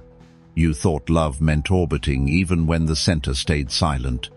But tonight, something different glows. A quiet fire, still and unmoved, held within a brass lantern set in the middle of an open room, and beside it a moth. Not burned, not trembling, just resting near the light without needing to touch it. This is not a love story. This is a story about peace. The flame does not reach for the moth. It does not flicker with hope or strain to be noticed. It simply glows, contained, complete. You've spent years chasing what did not know how to land beside you, trying to become more radiant so someone else would finally arrive. But there is a kind of light that does not move, a kind of love that does not need to chase. And when you remember it, you come home to yourself. In the teachings of old temples, monks say, when the flame forgets its stillness, it becomes smoke. It reaches, and in reaching, loses its shape. But when it stays, when it breathes from within, it becomes a sun unto itself. You don't need to go toward what circles you. Not every movement is an invitation. Some things orbit you not because they belong, but because they are still learning not to burn. Let them. Let what cannot stay keep circling. Let what cannot touch keep trying. You are the flame. And you do not have to move. There is a story of a monk who once fell in love, not with a person, but with the idea of being needed. Each morning, he would light a single candle and place it in the window of his quiet room. And every evening, a moth would come, fluttering, dancing, drawn to the warmth, but never quite touching. The monk began to wonder if he was keeping the candle lit for the moth or for himself. He mistook the visitor's presence for proof of his light. He began to feel that without the moth, the glow meant nothing. But one night, the wind was strong. No moth came, only silence. Still, he lit the candle, and that's when he realized the flame was not a performance, not a beacon, not a magnet. It was a prayer, to be what he was, regardless of who came, regardless of who stayed. Not all longing is love. Not all presence is partnership. The flame learned to glow for its own sake. You may have confused the fluttering around you with connection. You may have leaned forward, hoping they'd land, hoping they'd stay, but the moth was never your source, only a reflection of your light's reach. You don't need to bend to be seen. You don't need to flicker to feel chosen. You are not here to burn for what cannot hold you. You are not here to prove your warmth to those afraid of fire. The moth is not your mission. The glow is. Let yourself radiate without requirement. Let the flame stay whole, even if no one watches. Peace is what remains when the needing stops. Stillness has always known more than longing ever could. When you stop chasing, you begin glowing differently. Not louder, but deeper. Tonight, the room is quiet, and you are still lit. This is your strength not in how much you offer, but in how gently you allow yourself to remain whole. There will always be wings drawn to your warmth. Some will linger, some will leave, but none of them determine your radiance. Like the lantern after midnight, you do not burn to call someone back. You burn because it is your nature to carry light. There are souls who chase, thinking fire will complete them. But there are also souls like yours who stop chasing, and in doing so, become the completion itself. To be luminous and unhurried, to be seen without shrinking. This is the kind of peace that does not fade. It deepens. The moth never touches the flame, and the flame never asks it to. This is not rejection. It is grace. You are not a lesson. You are not a rescue. You are not a role in someone else's orbit. You are a center, and you no longer move. Let what circles you stay in flight. Let it dance, drift, come and go. Your glow is already whole. There is a place deep within you that never stirs. It is not disturbed by thought, or time, or the trembling of the world. It is a stillness older than your name, older than your wounds, older even than the questions you carry. And tonight, you return to it, not by solving, not by seeking, but by stopping. Imagine a stone well at the edge of a forest. No roof, no rope, just water clear, unmoving. And above it, the moon, full, silent, unhurried. The well does not strain to reflect it. It does not stir the surface, asking for light. It simply holds, and in holding, it reveals. That is what truth is like. Not shouted, not chased, but received. You have asked so much, pressed for clarity, wrestled with meaning, tried to think your way into peace. But some answers do not come until the questions grow quiet. Some wisdom waits beneath the ripple, beneath the urgency, beneath the ache to know. When the surface stills, the moon appears, and with it, a kind of knowing that does not need to speak. You have always had access to this reflection, but only now, only in the soft quiet of surrender do you begin to see it. Not with your mind, but with your being. The old teachers would sit beside their own inner wells and say nothing for days, not to escape thought, but to see through it, because the still water holds what no word can carry. And tonight, you begin to understand that stillness does not mean emptiness. It means presence, so deep nothing dares disturb it. There is a silence that does not ask for answers. It does not demand closure.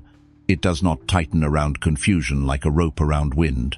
Instead, it lets things be unclear until they're not. This is not the silence of avoidance. It is the silence of clarity that hasn't yet risen to the surface. Like the well, you do not need to stir to know you hold depth. You do not need to speak to be understood by the moon. You only need to stay, long enough for the waters within you to stop chasing shape, long enough for the mind's ripples to rest.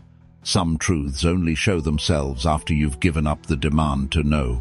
The monks often said, "Do not seek the reflection, still the bowl." You've been trained to react, to question every shadow, to fix every crack, to analyze every feeling as if peace could be extracted like a formula. But stillness holds what solving never could. A deep well does not prove its depth by noise. It proves it by reflection. And you, in your quietest form, are already reflecting what matters. Let the questions wait. Let the figuring rest. Let the inner surface settle. Because only in that settling does truth come to greet you, not with explanation, but with presence. Not all understanding arrives with thought. Some arrives with stillness, like the way a shadow lengthens without asking you to name its shape, or how a breeze can carry a scent from a memory you forgot you had.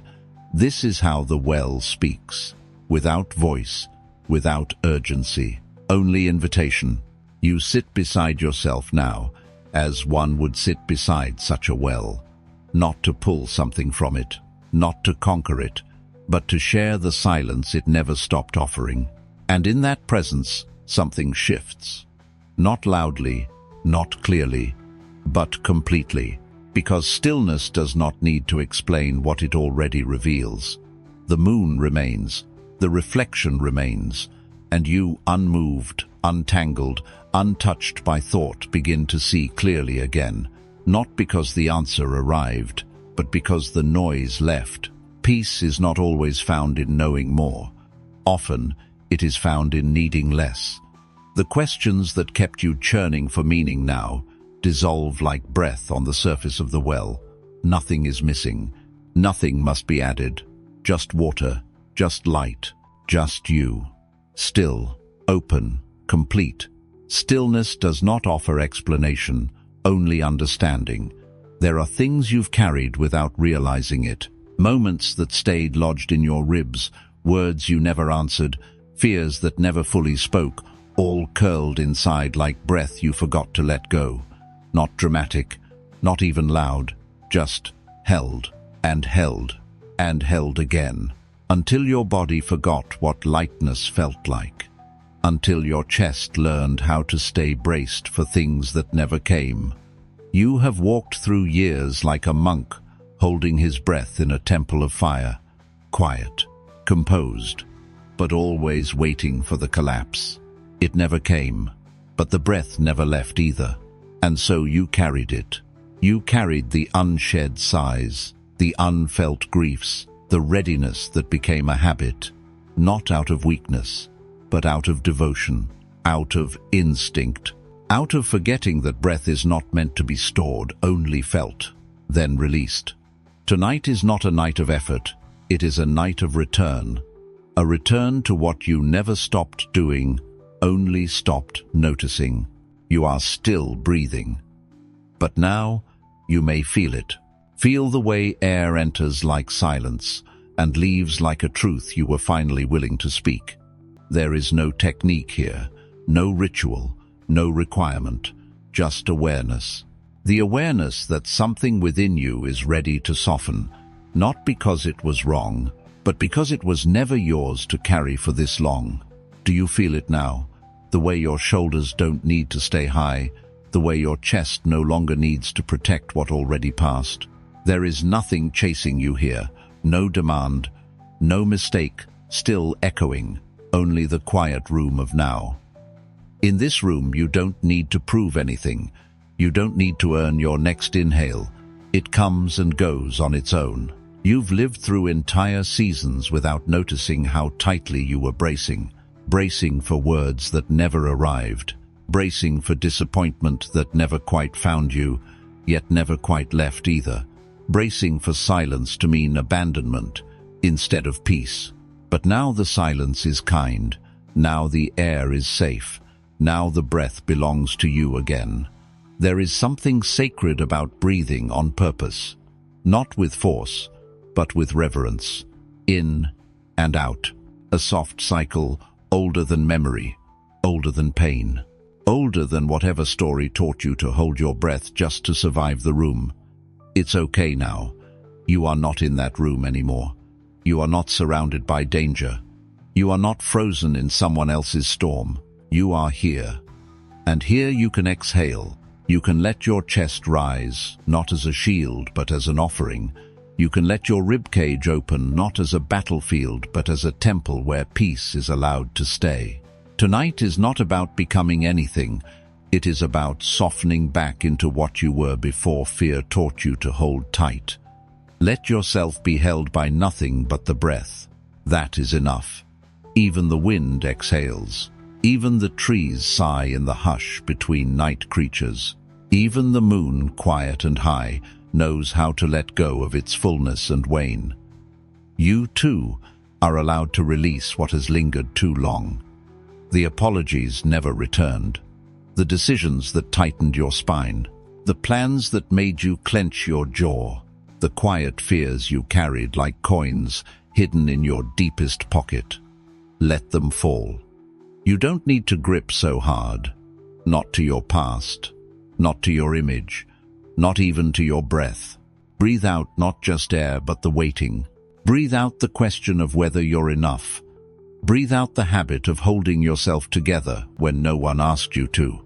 The body remembers, but it also forgives. It forgives the years you lived in tension because tension was the only home that felt familiar.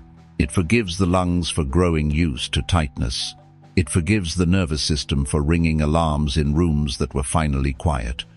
And tonight you forgive too, not with words, not with thinking, but with breath, that slow, sacred exhale rising in the cold night air so soft you wouldn't even notice it unless you were finally still enough to feel it. This is the breath you didn't know you held, the one that waited patiently for your return. And now that it's here, you don't need to chase healing. You don't need to name every pain. You don't need to get it right. Just breathe. Just be here. Just let go of what no longer needs to stay. What leaves you now was never yours to carry. The candle has gone out. The ink has dried. The bowl is empty, and still there is something here. Not a teaching, not a truth, not even a breath. Only the hush that comes after everything sacred has already been said. This is not a moment for meaning. It is a moment for mercy. For stillness so gentle it leaves nothing untouched, yet asks for nothing in return. You have walked far, not in distance, but in softness. You have laid down story after story, until even the voice that carried them no longer needs to speak. Even the bell, sacred, simple, refuses to ring now, not because it has lost its sound, but because it has nothing left to prove. There is nothing more to give you, and that is the greatest gift. No wisdom can hold you like silence can. No words can follow you into the place you're entering now. You came here with thoughts in your hands, questions, hopes, regrets, but the wind has taken them softly one by one. You don't need them where you're going, not because you're leaving, but because you're arriving fully in this one breathless moment. The temple is no longer a place. It is the space inside you that has stopped asking and started receiving. There is no longer a door, no longer a gate, only the soft recognition that you've been home the whole time. There is peace that does not shout, peace that does not explain, peace that stays behind after the story has folded itself closed like a robe left beside a river. And here you are, still breathing, still whole, still welcome. You don't have to understand. You only have to be. Somewhere in the early blue of dawn, there is a bell that has never been touched. It hangs from a wooden frame, its body full of sound, its silence even fuller. No monk will ring it today. No visitor will ask why it's there. It simply exists not to be heard, but to be felt. That's what remains now. Not the echo, but the space that held it. You are not here to remember everything. You are here to release it. The metaphors, the mountains, the feathers, the gates, they served their purpose like cups once filled with tea. But once the tea is gone, do you carry the cup in your mouth? Or do you let your hands rest and your body soften? The path you walked was never meant to stay behind you. It was meant to vanish like footsteps in wind-blown sand. Now, only the wind remains, and it does not need your permission to move. You don't need to gather what was once profound. You don't need to quote it. You don't need to remember the lesson from the cracked bowl or the flame that stayed lit in the storm. The lesson has already remembered you. It pressed its warmth into the part of you that lies beyond thought. That place does not write journals. It does not build shrines. It simply breathes. And that's what you're doing now, not learning, not arriving, just breathing. This stillness is not a finish line. It's not the end of a journey. It's what has always been here, beneath every word, beneath every effort to find yourself. There's nothing left to search for, nothing to awaken. Only this, the gentle space that stays after the fire cools, after the monks return to sleep, after even the stars have turned their faces away. Stillness doesn't celebrate, it receives. And tonight, it receives you, not for what you've done, not for what you've understood, but simply because you stopped running. Because for once, you let yourself be found by the one thing that never left. No one will ask what you learned tonight. No one will test if you remembered the parables or if you understood the metaphors. That is the grace of this kind of silence. It doesn't care who you were before. It doesn't ask who you'll be after. It only cradles the you that is here, wordless, weightless, whole. There was a firefly once that didn't need the flame. There was a rope that was already untied. There was a story that remembered you, even when you forgot how it ended. And now there is no story, only you. The sky holds nothing but its own openness. The well holds nothing but the stillness that reflects. And you hold nothing but the breath you didn't know you were still carrying until now. And you can let that go, too. Not because it was wrong, not because you're healed, but because even holding has become too heavy for where you are going next. You've entered the place beneath the teachings, the hush between every spoken word, the sacred pause where even monks dare not speak. This is the final threshold, not a gate, but a vanishing line where the story ends and the silence begins. And the silence that stays after the story is not a void. It is a presence that asks nothing and offers everything. You are no longer following a path. You are the stillness the path leads to. You are no longer learning to let go. You are the letting go.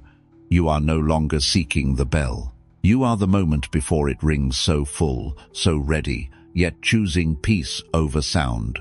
So let everything that tried to stay dissolve now, not into answers, but into air. Let your name be held by the wind. Let your story be carried by stars that do not need to speak to shine. The story has ended, but something sacred remains. Not a lesson, not a thought, but a quiet knowing. You are allowed to live softly now. You are allowed to let go again and again, and when no words remain, may you meet the only one that matters: stillness.